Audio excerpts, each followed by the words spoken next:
Change ಆಯ್ತಲ್ಲ ಎರಡನೇ ತಾರೀಕಿಂದ.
वाणीते करवाण्यंका चरणों हृदि सर्वदा मद्वाक्य सरणे भूया श्रीमदाचार्य हराय भजकाय पुरवैरिणे भवाय भगते भूया शिवाय नमः उमेशाद्या सुरावोहं तेजो विमानिनः यूयं सर्वे सुरता नमोमे मध्वभावत् श्रीमद्धः कल्पवृक्षस्तु विहार्यः नवस्कृतः चिन्तामणिस्तु व्यासार्यः मुनित्रयं पाहिराजं वन्दे तथा राघवेन्द्रां तथा सर्वान् सद्गुरून्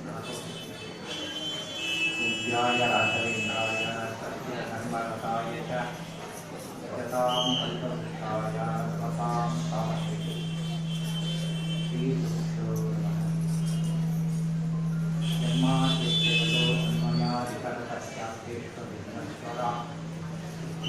ब्रह्महृदाय आदिकवये नित्यन्तियं सूरयः तेजो वायुपुराणा स्वेन सदा निरस्तर्हतं सत्यं परं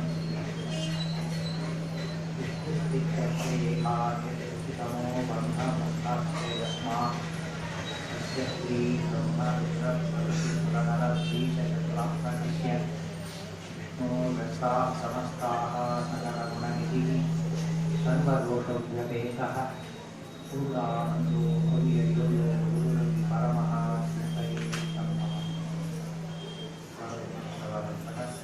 ಪ್ರತಿಪದಾರ್ಥದಲ್ಲಿ ರಾಜ ನಮಸ್ಕಾರದ ಶ್ರವಣ ಮಾಡಿ ಆದ ಮೇಲೆ ಪ್ರಾರ್ಥನೆ ಮಾಡ್ತಾನೆ. ಕಥಿತೋ ವಂಶ ವಿಸ್ತಾರ ಭವತಾ ಸೋಮಸೂರ್ಯಯೋ. ನಮಸ್ಕಾರದಲ್ಲಿ ಸೂರ್ಯವಂಶ ಹಾಗೂ ಚಂದ್ರವಂಶದ ರಾಜ ಮಹಾರಾಜರುಗಳನ್ನು ಪರಿಚಯ ಮಾಡಿಕೊಟ್ಟಿದ್ದೀರಿ. ಮುಂದೆ ನಾನು ಕೃಷ್ಣನ ಕಥೆ ಕೇಳಬೇಕಾಗಿದೆ, ದಯವಿಟ್ಟು ಉಪದೇಶ ಮಾಡಿ ಅಂತ ಪ್ರಾರ್ಥನೆ ಮಾಡ್ತಾರೆ. ದ್ರೌಣ್ಯತ್ರ ವಿಪೃಷ್ಟವಿದಂ ಮದಂಗಂ ಸಂತಾನ ಬೀಜಂ ಗುರು ಪಾಂಡವಾನಾಂ ಯುಗೋಪಪುಕ್ಷಿಂಗತ ಆಪ್ತಚಕ್ರಃ ಮಾತುಶ್ಚ ಮೇಯಃ ಶರಣಂಚ ಕಾಯ. ನಾನು ಕೃಷ್ಣನ ಕಥೆ ಕೇಳೋದಕ್ಕೆ ಮುಖ್ಯವಾದ ಒಂದು ಕಾರಣ, ನಾನು ಬದುಕಿದ್ದೇ ಕೃಷ್ಣನಿಂದ. ನನ್ನ ತಾಯಿ ಗರ್ಭದಲ್ಲಿದ್ದಾಗ ಅಶ್ವತ್ಥಾವರ ಬ್ರಹ್ಮಶಿರೋಕ್ಕೆ ಸಿಲುಕಿ ನಾನು ತುಂಡು ತುಂಡಾಗಬೇಕಾಗಿತ್ತು. ಕೃಷ್ಣ ನನ್ನನ್ನು ಕಾಪಾಡಿದ. ಕಾಪಾಡಿದ ಕೃಷ್ಣನ ಕಥೆಯನ್ನು ನಾನು ಕೇಳಬೇಕು ಅಂತೇಳಿ ಪ್ರಾರ್ಥನೆ ಮಾಡ್ತಾರೆ. ಅದು ಎಲ್ಲರಿಗೂ ದೊಡ್ಡ ಸಂದೇಶ. ಒಬ್ಬ ಪರೀಕ್ಷೆರಾಜನಷ್ಟೇ ಭಗವಂತ ಕಾಪಾಡಿದ್ದಲ್ಲ, ಪ್ರತಿಯೊಬ್ಬರನ್ನು ಪ್ರತಿ ಕ್ಷಣವೂ ಭಗವಂತ ಕಾಪಾಡ್ತಾನೆ. ಸರಕ್ಷಿತ ರಕ್ಷಕಿ ಯೋಗಿಗಂತೆ ಆಗುತ್ತದೆ ಮಾತು. ಪ್ರತಿಯೊಬ್ಬರನ್ನು ಭಗವಂತ ಸಂರಕ್ಷಣೆ ಮಾಡ್ತಾನೆ. ಆವಾಗ ಇವಾಗ ಅಲ್ಲ, ಎಲ್ಲರ ಸಂರಕ್ಷಣೆ ಒಂದು ಮಿತಿ. ಭಗವಂತನ ಸಂರಕ್ಷಣೆ ಅನಾದಿ ಕಾಲದಿಂದ ಅನಂತ ಕಾಲದವರೆಗೆ ಪ್ರತಿ ಕ್ಷಣದಲ್ಲೂ ಭಗವಂತನ ಸಂರಕ್ಷಣೆ. ಮತ್ತು ಏನನ್ನೂ ಬಯಸದೆ ಕೇವಲ ಅನಂತದಿಂದ ಮಾತ್ರ ಭಗವಂತ ಮಾಡ್ತಾನೆ. ಅವನ ಕಥೆ ನಾವು ಕೇಳಬೇಕು ಅಲ್ಲ, ಕೇಳಲೇಬೇಕು. ಅವ್ರು ಹೇಳ್ತಾರೆ ಪರೀಕ್ಷಿತ ರಾಜ, ಎಷ್ಟು ಆಶ್ಚರ್ಯ, ಅಷ್ಟು ಉಪವಾಸ ಇದ್ದು ಕೂಡ ಅನ್ನ ನೀರು ಏನು ಇಲ್ಲ ಕೇಳ್ತಾ ಇದ್ದೀವಿ ಅಂದರೆ ಆ ಉಪವಾಸ ನನ್ನಲ್ಲೇ ಇಲ್ಲ. ಆಶ್ಚರ್ಯ, ಉಪವಾಸ ಇಲ್ಲ ಅಂತ ಹೇಳ್ತಾರೆ. ಉಪವಾಸ ಇಲ್ವೇ ಅಂತ ಕೇಳಿದರೆ ಇಲ್ಲ, ಕೃಷ್ಣ ಕಥಾಮೃತ ಪಾನ ಮಾಡ್ತಿದ್ದೇನೆ, ಆದ್ದರಿಂದ ನನಗೆ ಏನು ಆಯಾಸ ಆಗಿಲ್ಲ. ಇದು ಏಕಾದಶಿ ಮಾಡೋದು ಉತ್ತರ ಇದೆ. ಆಯಾಸ ಆಗುತ್ತೆ ಅಂತ ಪರೀಕ್ಷಿತ ಹೇಳ್ತಾರೆ. ದೇವರ ಕಥೆ ಕೈಕೊಂಡಿದ್ರೆ ಆಯಾಸ ಆಗೋದೇ ಇಲ್ಲ. ಅಂದರೆ ಭಗವಂತನ ಕಥೆ ಕೇಳಿದಾಗ ಅದಕ್ಕಿಂತ ದೊಡ್ಡ ಆಹಾರ ಇಲ್ಲ. ದೇಹದ ಆಹಾರ ಬೇರೆ, ಮನಸ್ಸಿನ ಆಹಾರ. ಆಚಾರ್ಯ ಹೇಳ್ತಾರೆ, ಆಹಾರ ದ್ವಿಧ ಪ್ರೋಕ್ತ ಶಾರೀರೋ ಮಾನಸ ಇವ. ನಾವು ಸುಮ್ಮನೆ ಕೂತಾಗ ಹಸಿವಾಗುತ್ತೆ, ಆದರೆ ಭಗವಂತನ ಕಥೆಯನ್ನು ಮನಸ್ಸಲ್ಲಿ ಕೇಳ್ತಾ ಇದ್ದಾಗ ಶ್ರವಣ ಬರಕ್ಕೆ ಆನಂದವೀರು. ನೀವು ಆಗೋದಿಲ್ಲ ಅಂತ ಅರ್ಥನೆ ಮಾಡಿ ಮುಂದೆ ಹೇಳೋದಕ್ಕೆ ಹೇಳಿದಾಗ ಹೇಳ್ತಾರೆ, ಸ್ತೋತ್ರವನ್ನರದ 28ನೇ ದ್ವಾಪರದ ಕೊನೆಯ ಭಾಗ. ಭೂಲೋಕದಲ್ಲಿ ಕಂಸ ಜರಾಸಂಧ ಮಹಾರಾಕ್ಷಸರುಗಳು ಸಾಮಾನ್ಯರಲ್ಲ. ಒಬ್ಬ ಕಾರಣಿಯಲ್ಲಿ ಒಬ್ಬ ವಿಪ್ರಸಿದ್ಧಿ ಮೊದಲಾದ ರಾಕ್ಷಸರ ಗುಂಪೇ ಹುಟ್ಟುಬಿಟ್ಟಿದೆ. ಲೋಕವನ್ನು ವಿಚಿತ್ರವಾಗಿ ನಾಶ ಮಾಡ್ತಾ ಇದ್ದಾರೆ. ಸಾಮಾನ್ಯವಾಗಿರ್ತಕ್ಕಂಥ ಟೆರರಿಸ್ಟ್ಗಳನ್ನು ಕೇಳಿದರೆ ಜನ ಗಾಬರಿ ಆಗ್ತಾರೆ. ಇವ್ರಿಗೆ ಯಾವ ವರ ಇಲ್ಲ, ಏನೂ ಇಲ್ಲ. ಇಂಥವರಿಂದ ಲೋಕ ಭಯಪಡ್ತಾ ಇರಬೇಕಾದ್ರೆ ಅವರೆಲ್ಲ ವರವರದು ಬ್ರಹ್ಮವರ, ರುದ್ರವರ ಇರತಕ್ಕ ಮಹಾರಾಕ್ಷಸರು. ಅವರ ಸಂಹಾರಕ್ಕೋಸ್ಕರವಾಗಿ ಸಾಕ್ಷಾತ್ ಬ್ರಹ್ಮಾದಿ ದೇವತೆಗಳಿಂದ ಪ್ರಾರ್ಥಿಸಲಾಗಿ ಭಗವಂತ ಅವತಾರ ಮಾಡ್ತೇನೆ ಅಂತ ಅನುಗ್ರಹ ಮಾಡಿರ್ತಾನೆ. ರಾವಣ ಮಾಸದ ಕೃಷ್ಣ ಪಕ್ಷದ ಅರ್ಥವೇಂದು ಭಗವಂತರಾದ ಕೃಷ್ಣ ಅವತಾರವನ್ನು ಮಾಡ್ತಾರೆ. ಅದಕ್ಕಿಂತ ಮುಂಚಿತವಾಗಿ ನಮಗೆಲ್ಲ ಕಡೆ ಗೊತ್ತಿರುತ್ತದೆ. ದೇವಕಿ ದೇವಿಯ 8ನೇ ಗರ್ಭ ಇವನಿಗೆ ಮೃತ್ಯುವಂತ ಶರೀರವಾಣಿ ಹೇಳಿದಾಗ ಕಂಸ ದೇವಕಿಯನ್ನೇ ಕೊಡೋದಕ್ಕೆ ಹೋಗ್ತಾನೆ. ಆಗ ವಸುದೇವ ಮೊದಲ 6 ಮಕ್ಕಳನ್ನು ಒಪ್ಪಿಸಿಬಿಟ್ಟು ದೇವಕಿಯನ್ನು ಸಂರಕ್ಷಣೆ ಮಾಡ್ಕೊತಾನೆ. 7ನೇ ಮಗುವಾಗಿ ಸಾಕ್ಷಾತ್ ಬಲರಾಮದೇವರು ಆದಿಶೇಷ ಅವರು ಅವತಾರವನ್ನು ಮಾಡ್ತಾರೆ. ರೋಹಿಣಿಯ ಗರ್ಭಕ್ಕೆ ಶುಕ್ತ ಅವತಾರ ಮಾಡ್ತಾರೆ. ಬಲರಾಮ ಇಬ್ಬರ ಮೊದಲು ಹೌದು. ದೇವಕಿ ಗರ್ಭದಲ್ಲಿ ಕೂತಿದ್ದ ರೋಹಿಣಿಯರು ಶುಕ್ತ. ಅದಕ್ಕೆ ಆಚಾರ್ಯರ ಬಗ್ಗೆ ಹೇಳಬೇಕಾದ್ರೆ ಬಲರಾಮ ದೇವಕಿ ರೋಹಿಣೀಯ, ದೇವಕಿ ರೋಹಿಣೀಯ, ದೇವಕಿ ಮತ್ತು ರೋಹಿಣಿ ಇಬ್ಬರ ಮಗನೂ ಆಗಿದ್ದಾರೆ. 8ನೇ ಗರ್ಭವಾಗಿ ಭಗವಂತ ಗರ್ಭದಲ್ಲಿ ಕೂತಿದ್ದಾಗಲೇ ಬ್ರಹ್ಮಾದಿ ದೇವತೆಗಳು ಬಂದು ಭಾರಂ ಭುಗೋಹರ ಯರುತ್ತಮ ವಚನಂತೆ ನಾ ಸರ್ವೋತ್ತಮ ನೀವು ಭೂಭಾರವನ್ನು ಪರಿಹಾರ ಮಾಡುವುದಕ್ಕೆ ಪ್ರಾರ್ಥನೆ ಮಾಡ್ತಾನೆ. ಕೃಷ್ಣ ಅವತಾರ ಮಾಡಿದ ದಿವಸ ಇಡೀ ವಿಶ್ವಕ್ಕೆ ಮಗಳಕರವಾದ ದಿವಸವನ್ನು ಕೃಷ್ಣ ಜಯಂತಿ ಅಂತ ಹೆಸರು ಬಂತು. ಲೋಕದಲ್ಲಿ ಎಲ್ಲ ಜಯಂತಿಗಳು ಒಂದು ಕಡೆ, ಭಗವದವತಾರದ ಪ್ರತಿ ಜಯಂತಿಯೂ ಕೂಡ ನಮಗೆ ಅತ್ಯಂತ ತಾರಕ. ಜಯಂತಿ ಅದರ ಅರ್ಥ ಜ್ಞಾಪಕ ಮಾಡಬೇಕು ಅಂತ ಅದರಲ್ಲೇ ಬಂದಿದೆ. ಜಯಂ ತನೋತೀತಿ ಜಯಂತಿ, ನಮಗೆ ಜಯವನ್ನು ತಂದುಕೊಡ್ತಾರೆ. ಆಚರಣೆ ಮಾಡೋದು ಯಾರು ಮಾಡ್ತಾರೋ ಅವರಿಗೆಲ್ಲ ಭಗವಂತ ಜಯವನ್ನು ಕೊಡ್ತಾರೆ. ಅದರಿಂದಾಗಿನೇ ಅದಕ್ಕೆ ಜಯಂತಿ ಅಂತ. ಇವತ್ತು ಕಂಡವರಿಗೆ ಜಯಂತಿ ಮಾಡೋಕ್ಕೆ ಶುರುವಾಗಿದೆ. ಆದರೆ ನಿಜವಾಗಲೂ ಮಾಡಬೇಕಾದ ಹರಿ, ವಾಯು ಮತ್ತು ಹರಿವಾಯುಗಳ ಭಕ್ತರು ಅವರಿಗೆ ಮಾಡೋ ಜಯಂತಿಗೆ ಉದ್ಧಾರ ಮಾಡೋ ಶಕ್ತಿ. ಎಷ್ಟೋ ಜನದ ಜಯಂತಿಗಳಿಗೆ ಪಾಪ ಸಾಧನೆ ಆಗುತ್ತೆ, ಪುಣ್ಯ ಸಾಧನೆ ಆಗೋದಿಲ್ಲ. ಎಷ್ಟು ಶ್ರೇಷ್ಠವಾದ ಜಯಂತಿ ಅಂತ ಹೇಳ್ತಾರೆ. ತಸ್ಮಾತ್ ತದ್ದಿನಂ ಅತ್ಯಂತಂ ಪುಣ್ಯಂ ಪಾಪಹರಂ ಶುಭಂ. ಅತ್ಯಂತಂ ಪುಣ್ಯಂ, ಅತ್ಯಂತಂ ಪಾಪಹರಂ, ಅತ್ಯಂತಂ ಶುಭಂ, ಅತ್ಯಂತ ಮಂಗಳಕರವಾದ ದಿವಸ. ಆದ್ದರಿಂದ ಸರಿಯಾಗಿ ಸರ್ವೈ ಉಪೋಷ್ಯಾಸ, ಆಚಾರ್ಯ ಸರ್ವರು ಉಪವಾಸ ಮಾಡಬೇಕು ಅಂತೇಳಿ ಮೊದಲ ಅಂಗ ಉಪವಾಸ ಮಾಡೋದು. ಆಮೇಲೆ ಮಧ್ಯರಾತ್ರಿಯವರೆಗೂ ಕಾದಿತ್ತು ಚಂದ್ರೋದಯ ಕಾಲಕ್ಕೆ ಅರ್ಘ್ಯವನ್ನು ಕೊಡಬೇಕು. ಕೃಷ್ಣಾರ್ಘ್ಯ ಚಂದ್ರಾರ್ಘ್ಯ ಕೊಟ್ಟರೆ ಅದು ಕೃಷ್ಣಾರ್ಘ್ಯ ಅಂತ. ಅನಂತರ ತೀರ್ಥ ಮಾತ್ರ ತಗೊಂಡು ಬರಬೇಕು, ಆಹಾರ ತಗೊಳ್ಳಾಗಿಲ್ಲ. ಉಪೋಷ್ಯ ಅಂತ ಹೇಳಿದ ಮೇಲೆ ರಾತ್ರಿವರೆಗೆ ಉಪೋಷ ಅಂತಲ್ಲ, ಪೂರ್ತಿ ಇದ್ರೆ ಮಾತ್ರ ಉಪೋಷಣೆ ಅದು. ಮರುದಿಲ್ಲ ಅವರವರ ಮಠದ ಸಂಪ್ರದಾಯದಂತೆ ಪಾಲನೆ ಮಾಡಬೇಕು. ಅದರಿಂದ ಬರೋ ಪುಣ್ಯವನ್ನು ಹೇಳ್ತಾರೆ. ಭಾರಿ ಪುಣ್ಯ ಬರುತ್ತೆ ಅಂತ ಹೇಳಿದಾರಲ್ಲ. ಜಯ ಶಬ್ದಕ್ಕೆ ಒಂದರ್ಥ ಜಯ, ಇನ್ನೊಂದರ್ಥ ಪುಣ್ಯ ಅಂತ. ಪುಣ್ಯ ಅಂತ ಅನ್ನೋದು ಪುಣ್ಯ ತಂದುಕೊಡುತ್ತೆ. ಎಷ್ಟು ಪುಣ್ಯ ತಂದುಕೊಡುತ್ತೆ ಹೇಳ್ತಾರೆ. ಯಾವ ಪುಣ್ಯಕ್ಕಿಂತಲೇ ಏಕಾದಶಿ ಪುಣ್ಯ ಭಾರಿ ದೊಡ್ಡದು.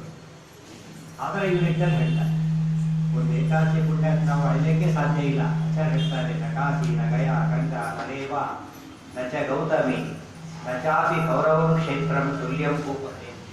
ಅದು ಬೆಲೆ ಕಟ್ಟಕ್ಕೆ ಸಾಧ್ಯ ಇಲ್ಲ. ಅಂತ ಒಂದು ಏಕಾದಶಿಗೆ ಬೆಲೆ ಕಟ್ಟಕ್ಕೆ ಸಾಧ್ಯ ಇಲ್ಲ. ಅಂತ 20 ಕೋಟಿ ಏಕಾದಶಿ ಉಪವಾಸ ಮಾಡಿದ ಪುಣ್ಯ ಒಂದು ಕೃಷ್ಣ ಜಯಂತಿ ಆಚರಣೆ ಕೊಡುತ್ತೆ, ಕೃಷ್ಣಾಷ್ಟಮಿ ಆಚರಣೆ ಕೊಡುತ್ತೆ. ಅಂದರೆ ಕೃಷ್ಣ ಸರ್ವೋತ್ತಮ ಅಂತ. ಇಷ್ಟು ಪುಣ್ಯ ಕೊಡ್ತಕ್ಕಂಥ ಶಕ್ತಿ ಬೇರೆ ಯಾರ ಜಯಂತಿಗೂ ಇಲ್ಲ ಅಂದಮೇಲೆ ಹರಿರೇವ ಪರಹ ಹರಿರೇವ ಗುರು ಹರಿರೇವ ಜಗತ್ ಪಿತೃಮಾತೃಗತಿ. ಒಂದೊಂದು ಕಾರಣಕ್ಕೂ ಕೃಷ್ಣ ಸರ್ವೋತ್ತಮ ಅಂತ ಗೊತ್ತಾಗುತ್ತೆ. ಆ ಜಯಂತಿ ಹಿಂದಿನ ಆತನ ಸರ್ವೋತ್ತಮ ಅಂತ ಗೊತ್ತಾಗಬೇಕು. ಕೃಷ್ಣ ಅವತಾರವನ್ನು ಮಾಡಿದ ಅವತಾರ ಏನು ಗೊತ್ತಾ? ಅವತಾರ, ಗಂಗಾವತರಣ, ಇಳಿದು ಬರೋದು ಅಂತ. ಯಾರು ಏನಾದ್ರು ಮಾತಾಡಿದಾಗ ಇಳಿದು ಬಂದವನ ಅಂತ ಬಿದ್ದೀವಿ, ಇಳಿದು ಬಂದವನ ಅಂತ ಹೇಳ್ತಿರ್ತಾರೆ.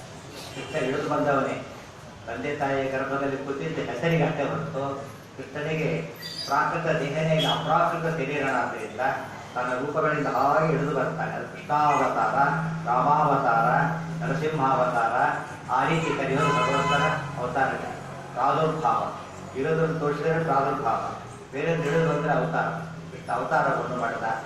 ಸಮದ್ಭುತಂ ಬಾಲಕ ಮಂಬುಜೇಕ್ಷಣ ಚತುರ್ಭುಜಂ ಶಂಖಕರಾಯುಧಾಯುಧಂ ಶ್ರೀವತ್ಸ ಲಕ್ಷ್ಮಂ ಕಲಶೋಭಿ ಕೌಸ್ತುಭಂ ಪೀತಾಂಬರಂ ಸಾಂದ್ರ ಪಯೋಧ ಸೌಭಗಂ. ಕೃಷ್ಣ ಅವತಾರ ಮಾಡಿದ್ರಕ್ಕೆ ಹಾಗಿಲ್ಲ. ಒಂದು ಮಗು ಸರಿಯಾಗಿ ಬೆಳವಣಿಗೆ ಬರ್ಬೇಕಾದ್ರೆ ಎಷ್ಟು ದಿವಸಗಳು ಕಾಯ್ಬೇಕು.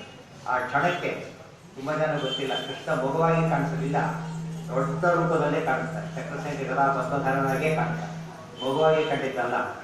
ವಸುದೇವದೇವಿಗೆ ಸ್ತೋತ್ರವನ್ನು ಮಾಡ್ತಾರೆ. ಸಂಸ್ವಾ ಕ್ಷೇಮಧಾಮ ಪ್ರಪಂಚಿ. ಕೃಷ್ಣ ಅಷ್ಟಮಿ ದಿವಸ ಅವತಾರವನ್ನು ಮಾಡಿದ. ಕೃಷ್ಣ ದಶಾವತಾರದ 8ನೇ ಅವತಾರ. ಮತ್ಸ್ಯ, ಕೂರ್ಮ, ವರಾಹ, ನರಸಿಂಹ, ವಾಮನ, ರಾಮ, ಕೃಷ್ಣ 8ನೇ ಅವತಾರ. ಅವತಾರ ಮಾಡಿದ್ದು ಅಷ್ಟಮಿ ರಾತ್ರಿ ಮತ್ತು ಅಷ್ಟಮ ಗರ್ಭ ಬಂದೆ ಅಷ್ಟವೈಶಿ ರಾತ್ರಿಗೆ.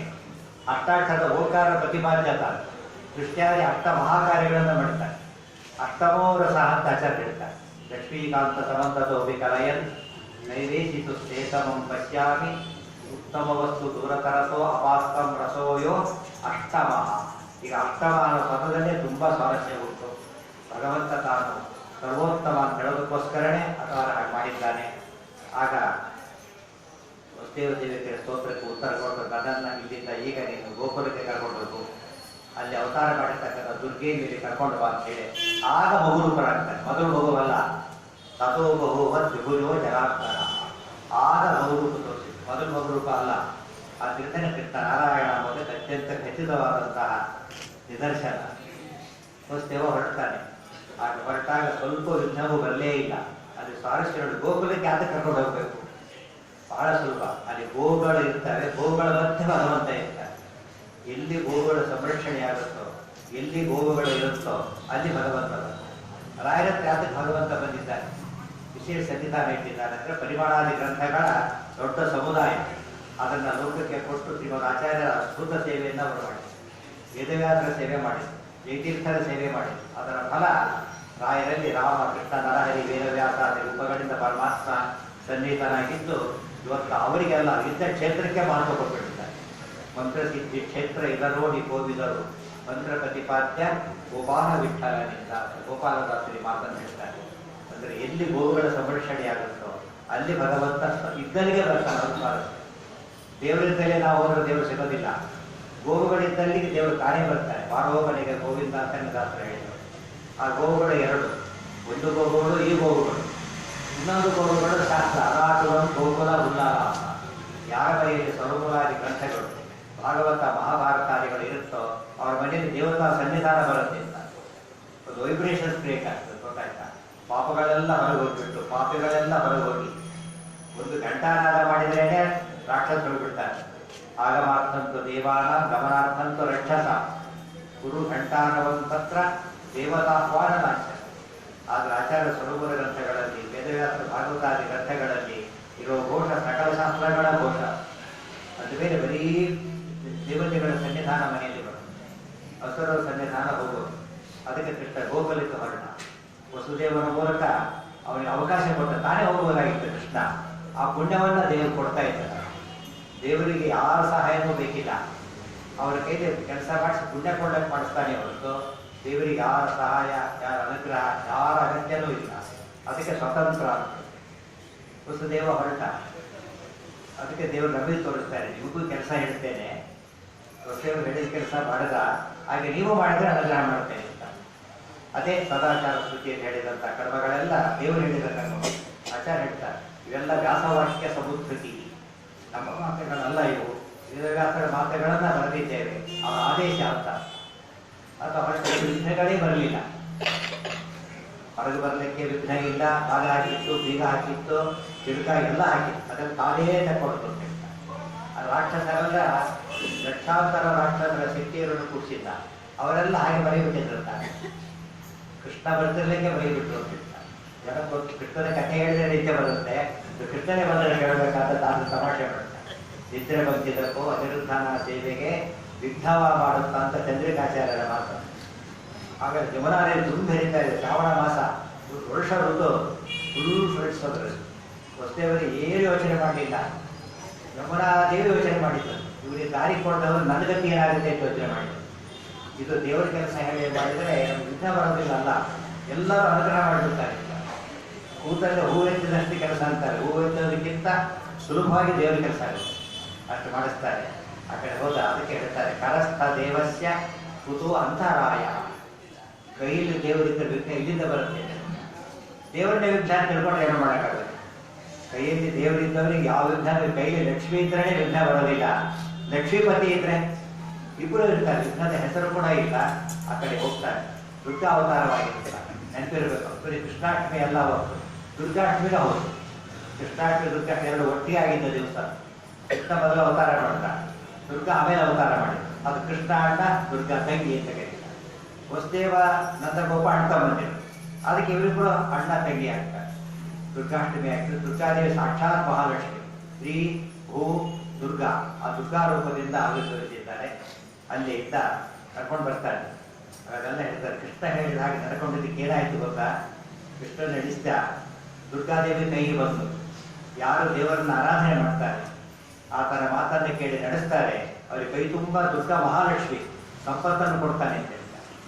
ಆಚಾರ್ಯರ ಮಾತು ಕೃಷ್ಣಾಮೃತ ಮಹಾರಾಜ.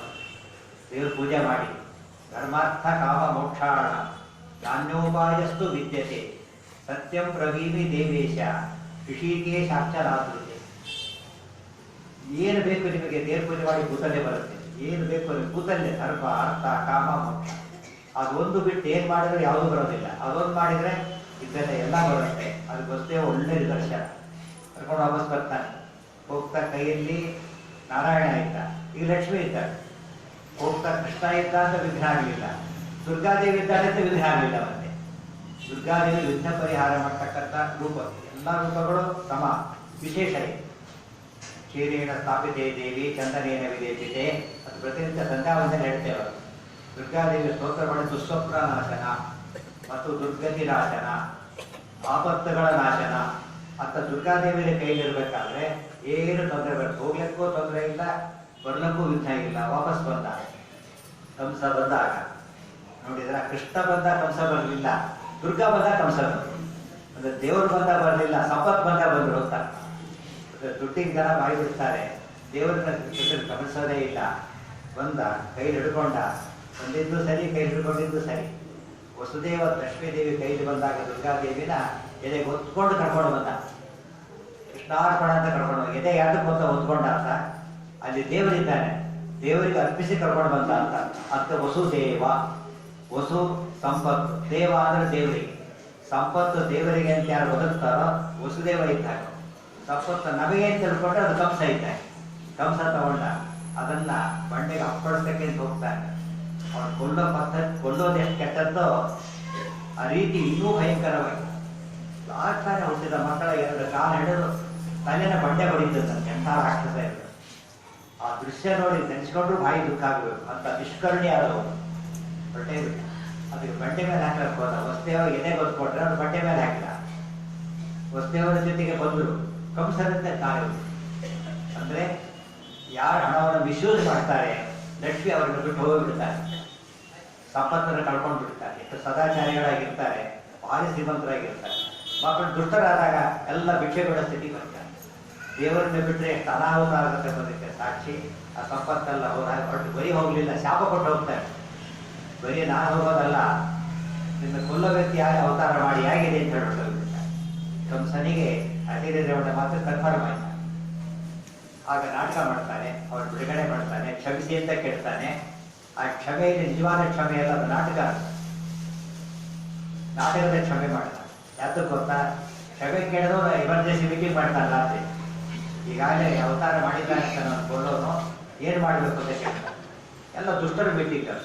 ಹಾಗಿದ್ರೆ ಯಾರು ಅಂತ ಗೊತ್ತಿಲ್ಲ, ಈಗ ತಾನೇ ಹುಟ್ಟಿದ್ದಾರೆ, ಒಂದು ಕೆಲಸ ಮಾಡೋಣ, ಹುಟ್ಟಿರೋ ಮಕ್ಕಳೆಲ್ಲ ಕೊಂದಾಕಿರೋಣ ಅಂತ ಹೇಳ್ತಾರೆ. ಅಂತ ರಾಕ್ಷಸರು ಹುಟ್ಟಿದ ಎಲ್ಲರಿಗೂ ಯಾರು 10 ದಿವಸ ತುಂಬಿಲ್ಲ ಮಕ್ಕಳೆಲ್ಲ ಕೊಲ್ಬೇಕು, ದೇಶದಲ್ಲಿರೋದೇ ಕೊಲ್ಬೇಕು ಅಂತ ಪರಮ ರಾಕ್ಷಸ. ದೇವರನ್ನು ಒಬ್ಬರು ಕೊಲ್ಲಕ್ಕೆ ಅಂತ ಹೊರಟ್ರೆ ಲೋಕನಾಶ ಮಾಡ್ತಾ ಇದ್ದ. ಒಬ್ಬ ದೇವರಿಗೆ ವಿರುದ್ಧವಾದರೆ ಲೋಕನಾಶ, ಒಬ್ಬ ದೇವರ ಆರಾಧನೆ ಮಾಡಿದರೆ 3 ಲೋಕಕ್ಕೂ ಸಲ್ಲಿಸಿದ ಸೇವೆ. ಇಷ್ಟು ಮಾಡಿ ಪೂತನೆ ಲೀಡರ್ ಪೂತನೆಯ ರಾಕ್ಷಸಿಯವರು ತಾಟಕಿಯೇ ಪೂತನೆಯಾಗಿ ಬಿಟ್ಟಿಲ್ಲ. ರಾಮಾಯಣದ ತಾಟಕ್ಕೆ ಮಹಾಭಾರತದ ಭಾಗವತದ ಅವಳು ಪೂತನೆಯಾಗಿ ಬಂದವಳು. ಕೃಷ್ಣನನ್ನ ಕೊಲ್ಲಕ್ಕೆ ಅಂತ ಮುಂದೆ ಹೊರಡ್ತಾಳೆ. ಎಲ್ಲ ಜನ ಕೊಂದು ಅವಳು ದೊಡ್ಡ ಬೆಟಾಲಿಯನ್ ಅವಳು. ಒಂದೊಂದು ದಿಕ್ಕಿಗೆ ಒಬ್ರು ಹೋಗ್ತಾರೆ, ಕೊಂತ ಹೋಗ್ತಾರೆ. ಇವಳು ಕೃಷ್ಣನೇ ಹೊಂದ್ಕೊಂಡು ಈ ಕಡೆ ಬರ್ತಾಳೆ. ಇದರ ಕಥೆ ಗೊತ್ತಿದೆ. ಕೃಷ್ಣನ ಎತ್ಕೊಂಡು ಕೊಲ್ಲಕ್ಕೆ ಅಂತೇಳಿ ಹಾಲನ್ನು ಕುಡಿಸಿದ್ದು. ಆದ್ರೆ ಹಾಲು ಕೃಷ್ಣನ ಕೊಲ್ಲಿಲ್ಲ. ಕೃಷ್ಣನ ಕೊಲ್ಲ ಅಂತ ಒಂದು ಜಗತ್ತಲ್ಲೇ ಇಲ್ಲ, ಶೇಷಶಾಹಿ ಭಗವಂತ. ಆದರೆ ಅದೇ ವಿಷ ಅವಳಿಗೆ ವಾಪಸ್ ಬಂದು ತಕ್ಷಣ ಸತ್ತೋಗಿದೆ. ಕೊಟ್ಟಿದ್ದು ವಿಷ, ಸತ್ತಿದ್ದು ವಿಷ ಕೊಟ್ಟವಳೆ. ದೇವರಿಗೆ ಯಾರು ಕೆಟ್ಟದ್ದು ಕೊಡ್ತಾರೋ, ದೇವರ ಅಭ್ಯಾಸ ಏನು ಗೊತ್ತಾ, ಏನು ಕೊಡ್ತಾರೋ ಅದನ್ನು ಮಲ್ಟಿಪ್ಲೈ ಮಾಡಿ ವಾಪಸ್ ಕೊಡ್ತಿರ್ತಾರೆ. ತಾನೇ ಬೆಳೆಸ್ತಾರೆ. ಬೆಳೆಸುವವರ ಅಪರಾಧಗಳ ಸ್ಮರಿಸ ಸಕಲೇಶ ಪ್ರದಾಯಕ ಮರಣಿತರ ಗರ್ಚಿಸಲು ಕೊಟ್ಟುದು ಅನಂತ ಮಡಿಮ. ಕಲ್ಲು ಬೇರಿಸಿದೆ, ಆ ಸ್ಪೀಡ್ ಬರೀ ಕಲ್ಲು ಸ್ಪೀಡ್ ಇದೆ, ಇದು ಸೇರಿ ಜೋರಾಗಿ ಪಡೀತು. ಭಗವಂತ ಮೇಲಕ್ಕೆ ಎತ್ತಿದ ಕೆಳಗೆ ವಾಪಸ್ ಬರುತ್ತೆ. ಮೇಲೆ ಅಂದರೆ ವಿಷ್ಣುಪಾದ, ವಿಷ್ಣುವಿಗೆ ಹೊಡೆದ್ರೆ ಅದು ಕಿರಿ ಹೊಡೆಯುತ್ತೆ ಅಂತ ತಲೆ ಮೇಲೆ ಬಿಡುತ್ತೆ. ಸೂರ್ಯನ ಮಣ್ಣು ಹಾಕಿದ್ರೆ ಕಣ್ಣಲ್ಲೇ ಮಣ್ಣು ಬಿಡುತ್ತೆ ಅಂತ ಹೇಳ್ತಾರಲ್ಲ, ಆ ಕ್ಷಣ ಸತ್ತು.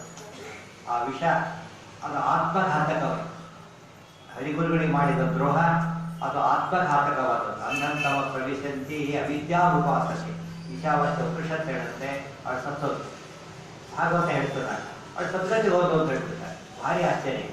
ಹಾಗೆ ದೇವರು ವಿಷ ಕೊಟ್ಟು ಸದ್ಗತಿ ಹೋಗ್ತಾರೆ ಅಂತ ಕೇಳಿದ್ರೆ, ಇವತ್ತು ಈರುಳ್ಳಿ ಬೆಳೆ ನೈವೇದ್ಯ ಮಾಡಿ ಶುರು ಮಾಡಬೇಕು, ಇದನ್ನು ಹಾಗಾಗಿ ಬಿಡ್ತಾರೆ. ಏನಿದು ಅಂತ ಹೇಳ್ತಾರೆ. ಇಲ್ಲ, ಸದ್ಗತಿಗೆ ಅವಳು ಹೋಗಲಿಲ್ಲ. ಅವಳು ಒಳಗೆ ಉರ್ವಶಿ ಇತ್ತು, ಅವಳು ಸದ್ಗತಿಗೆ ಹೋದೆ ಹೊರತು ತಾಟಕ್ಕೆ ನಿಜ ಅಂಧಂತಮಸ್ಗೆ ಹೋದ್ರು. ತಪ್ಪು ಮಾಡಿದ್ದಕ್ಕೆ ಶಿಕ್ಷೆ ತಾಟಕಿಗೆ, ಸರಿ ಮಾಡಿದ್ದಕ್ಕೆ ಕೃಷ್ಣನ ಎತ್ಕೊಂಡಿದ್ದು ಎಲ್ಲ ಅವಳ ಪುಣ್ಯ, ಉರ್ವಶಿಯ ಪುಣ್ಯ. ಅವಳಿಗೆ ಸದ್ಗತಿ ಆಯ್ಕೆ ಹೊರತು ಶಾಪದಿಂದ ಹುಟ್ಟು ಬಂದಿದ್ದು ಈ ಸರಿ ಗೊತ್ತು. ಹಿರಣ್ಯಕಶಿಪುನಲ್ಲಿ ಹೇಗೆ ಜಯ ಹಿರಣ್ಯಕಶಿಪು ಇದ್ರು, ಇಲ್ಲಿ ಹಾಗೆ ಅವಳಿಗೆ ಉದ್ಧಾರವಾಗಿದ್ದು ಉರ್ವಶಿಗೆ ಹೊರತು ತಾಟಕಿ. ಇದರೆಲ್ಲ ಶ್ರೀಮದ್ ಆಚಾರ್ಯ ಹಿಡಿದೇ ಹೋಗಿದ್ರೆ ದ್ವೇಷದಿಂದ ಮುಕ್ತಿಯನ್ನು ತಪ್ಪರ್ಪಣೆ ಅನ್ನೋದು ಬರ್ತೀವಿ. ದ್ವೇಷದಿಂದ ಮುಕ್ತಿಯಲ್ಲ, ಭಕ್ತೈವ ತುಷ್ಟಿಮತ್ತೇತಿ ವಿಷ್ಣು ನಾ ಅನ್ನೇನ ಕೇನ. ದೇವರು ಮೆಚ್ಚಿರ್ತಕ್ಕ ದೊಡ್ಡ ಉಪಾಯ ಅಂದರೆ ಭಕ್ತಿನೇ ಹೊರತು ಯಾವುದಕ್ಕೂ ದೇವರು ಸಿಗೋದು. ಭಕ್ತಿಗೆ ಜ್ಞಾನ ಬೇಕು, ಜ್ಞಾನಕ್ಕೆ ಅಧ್ಯಯನ ಬೇಕು, ಅಧ್ಯಯನ ಮಾಡಲಿಕ್ಕೆ ಸದಾಚಾರ ಬೇಕು. ಒಂದಕ್ಕೊಂದು ಲಿಂಕ್. ಕರ್ಮಣ ಜ್ಞಾನ ಮಾತನೋತಿ ಜ್ಞಾನೇನ ಅಮೃತೀ ಭವತಿ ಅಂತ ಉಪನಿಷತ್ತಿನ ಮಾತು. ಅಲ್ಲಿಗೆ ಕೂತಲಿಯ ಅಧಪತನ ಮುಂದೆ ಶಕಟಾಸುರ ಭಂಜನ, ಋಣಾವರ್ತ ದೃಢೀಕರಣ ಎಲ್ಲ ಮಾಡ್ತಾ ಹೋಗ್ತಾನೆ ಕೃಷ್ಣ. ಕೃಷ್ಣನ ಬಾಲಲೀಲೆಗಳೇ ಅದ್ಭುತ. ಕೃಷ್ಣನ ಬಾಲಲೀಲೆಗಳು ಅಂದರೆ ಜಗತ್ತಿನ ಯಾವ ದೇವತೆಗಳ ಬಾಲಲೀಲೆಗಳು ಕೂಡ ಕೃಷ್ಣನ ಬಾಲಲೀಲೆ ಹೇಗಿದೆ. ಶಿವ, ಗಣೇಶ, ಸ್ಕಂದ, ಎಷ್ಟೋ ಜನದ ಭಕ್ತರಿದ್ದಾರೆ. ಯಾರು ಕೂಡ ಬಾಲಲೀಲೆ ಹೇಳಬೇಕು ಅಂದ್ರೆ ಅವ್ರ ದೇವತೆಗಳ ಬಾಲಲೀಲೆ ಹೇಳಿದ್ರೆ ಉಪಯೋಗ ಬರೋದಿಲ್ಲ. ಕೃಷ್ಣನ ಕಥೆ ಹೇಳಿದ್ರೆ ಬಾಲಲೀಲೆ. ಇವತ್ತು ಕೂಡ ಕೃಷ್ಣನ ಬಾಲಲೀಲೆಗಳು ಅಂದ್ರೆ ಅದಕ್ಕಿರೋ ವೈಶಿಷ್ಟ್ಯನೇ ಬೇರೆ. ಕೃಷ್ಣನ ಬಾಲ್ಯಲೇ ಬಿಟ್ಬಿಡಿ, ಕೃಷ್ಣ ಅಂದ್ರೆ ಸಾಕು. ಕೃಷ್ಣನ ಸೌಂದರ್ಯ ಈ ಮರಿಯ ಸೊಬಗಾವ ದೇವರಲ್ಲಿ ನಾಕಾಣೆ ಗೋಪಿ ಜನಪ್ರಿಯ ಗೋಪಾಲ ಗಂಧ. ಕೃಷ್ಣನ ಸೌಂದರ್ಯವೇ ಸೌಂದರ್ಯ. ಸಾಕ್ಷಾತ್ ಮನ್ಮಥ ಮನ್ಮಥ, ಸಾಕ್ಷಾತ್ ಮನ್ಮಥ ಮನ್ಮಥ ಜನಕ ಕೃಷ್ಣ. ಎಷ್ಟು ಸೌಂದರ್ಯ ಇರಬೇಕು ಕೃಷ್ಣನಿಗೆ. ಸೌಂದರ್ಯದ ಪರಾಕಾಷ್ಠೆ ಭಗವಂತನಾಗಿದ್ದಾನೆ. ಅದಕ್ಕೆ ಯಾವಾಗಲೂ ಕೂಡ ಭಾರಿ ಚೆನ್ನಾಗಿದ್ದಾರೆ ಅಂತ ಹೇಳ್ಬೇಕಾದ್ರೆ ಕೂತನ್ನ ಕೃಷ್ಣ ಇದ್ದಾಗಿದ್ದಾನೆ. ಆನಂದವೇ ಆನಂದ ತಂದೆ ತಾಯಿಗಳಿಗೆ. ಅವ್ರು ಕೃಷ್ಣ ಭಕ್ತರು ಅಲ್ಲವರು ಕೂಡ ಭಾರಿ ಖುಷಿಯಾಗಿಬಿಡುತ್ತಾರೆ. ಗಣೇಶ ಇದ್ದಾಗಿದ್ದಾನೆ ಗೋವಿ ಬಯಸ್ಕೊಂಡು ಬಂದ್ಬಿಡ್ತಾರೆ. ಗಣೇಶ ಇದ್ದಾಗಿದ್ರು ಹೇಳಬಾರ್ದು ಆ ಮಾತನ್ನ. ಎದುರು ಮಕ್ಕಳು ಉಂಟಾರ ಮಹಾಕಾಯನ ಕೂಸೋದು ಆಗಿದ್ರೂ ಹೇಳಬಾರ್ದು ಜನಗಳು. ಕೃಷ್ಣನ ಒಂದು ದೃಷ್ಟಿ ಅಂದರೆ ಹೆಸರಿಗೆ ಅಂತ ಸೌಂದರ್ಯ. ಕೃಷ್ಣ ಕೃಷ್ಣ ಕೃಷ್ಣ ಎಂದು 3 ಬಾರಿ ನೆನೆಯಿರೋ ಸದ್ದುಷ್ಟನಾಗಿ ಮುಕುತಿ ಕೊಟ್ಟು ಮಿಕ್ಕ ಭಾರತವನು. ಕೃಷ್ಣನ ನೆನೆದರೆ ಕಟ್ಟ ಒಂದಿಷ್ಟಿಲ್ಲ ಕೃಷ್ಣ ಎನ್ನಬಾರದೆ. ಕೃಷ್ಣ ಕೃಷ್ಣ ಕೃಷ್ಣ ಅಂದರೆ ದುಃಖದಿಂದ ಎಳೆದು ಬಿಡ್ತಾನೆ. ನಾ ಅಂದ್ರೆ ಆನಂದವನ್ನು ಕೊಡ್ತಾನೆ. ದುಃಖ ಪರಿಹಾರ ಮಾಡಿ ಸುಖ ಕೊಡೋದಕ್ಕೆ ಕೃಷ್ಣ ಅಂತ. ಆ ಪದದಲ್ಲೇ ಅರ್ಥ ಇದೆ. ಪೊಲೀಸ್ ಹತ್ರ ಅರ್ಥ ಆಗುತ್ತೋ ಇಲ್ಲೋ, ಬೆಂಕಿ ಅಂದ್ರೆ ಅರ್ಥ ಆಗುತ್ತೋ ಇಲ್ಲೋ, ಗಾಳಿ ಅಂದ್ರೆ ಅರ್ಥ ಆಗುತ್ತಲ್ಲ, ಕೃಷ್ಣ ಅಂದ್ರೆ ಅರ್ಥ ಆಗುತ್ತೆ. ದುಃಖ ಕಳೆದು ಕಷ್ಟ ಕಳೆದು ಸುಖ ಕೊಡುವ ದೇವರು ಅಂತಾನೆ ಕೃಷ್ಣನಿಗೆ. ಎಲ್ಲ ದೇವತೆಗಳು ಕೆಲಸ ಮಾಡ್ತಾರೆ. ಆದರೆ ಪೂರ್ಣ ಮಾಡೋದು ಭಗವಂತ ಒಬ್ಬನೇ. ಪೂರ್ಣ ದುಃಖ ಹೋಗಿ ಪೂರ್ಣ ಸುಖ ಕೊಡೋದು ಅಂದ್ರೆ ಏನು? ಮುಕ್ತಿ ಕೊಡೋದು ಅಂತ. ಮೋಕ್ಷದಷ್ಟು ಜನಾರ್ದನ. ಈಗ ಯಾರು ಸ್ವಾತಂತ್ರ್ಯ ಮೋಕ್ಷ ಕೊಡೋದಿಲ್ಲ ಅಂತಿದ್ದಾಗಿದೆ ಕೃಷ್ಣ ಮುಕ್ತಿದಾಯಕ ಅನ್ನೋದಕ್ಕೆ ನಿದರ್ಶನ. ಅಂತ ಕೃಷ್ಣನ ಮಹಿಮೆಯನ್ನು ಅವರು ನೋಡ್ತಾನೆ ಇದ್ದಾರೆ. ಗಂಗಾಚಾರ್ಯ ಬರ್ತಾರೆ, ಕೃಷ್ಣ ಬಲರಾಮ ಅಂತ ನಾಮಕರಣ ಮಾಡ್ತಾರೆ. ಮುಂದೆ ಕೃಷ್ಣ ಲೀಲೆಗಳು ವಿಶೇಷವಾಗಿ ಗೋಕುಲದಲ್ಲಿ ಒಂದು ಘಟ್ಟ, ಬಾಲಲೀಲೆಯ ಒಂದು ಘಟ್ಟ, ಗೋವರ್ಧನೋದ್ಧಾರ ಇನ್ನೊಂದು ಘಟ್ಟ, ಅನಂತರ ಈ ಕಂಸಾವಧೆ, ಇವಿಷ್ಟು ಕೂಡ ಪೂರ್ವಾರ್ಥದ ಮುಖ್ಯ ಘಟ್ಟಗಳು. ಬಾಲಲೀಲೆಗಳಲ್ಲಿ ವೆರೈಟಿಗಳು, ಮನೆ ಮನೆಯಲ್ಲಿ ಸಂಚಾರ ಮಾಡೋದು, ಮತ್ತು ಅಂಬೆಗಾಲಿರ್ತಾನೆ, ನಿಲ್ತಾನೆ, ಎಲ್ಲ ಓಡಾಡ್ತಾನೆ, ಓಡುತ್ತಾನೆ, ಅದೆಲ್ಲ ಕೆಲಸಗಳನ್ನು ಮಾಡ್ತಾ ತೃಣಾವರ್ತ ಬಂದಾಗ ಮೇಲೆ ಕೆತ್ಕೊಂಡು ಹೋಗ್ತಾನೆ. ಅಲ್ಲಿಂದ ಭಗವಂತ ಬಿಡಿಸಿ ಅವನನ್ನು ಹಾಗೆ ಸಂಹಾರ ಮಾಡ್ತಾನೆ.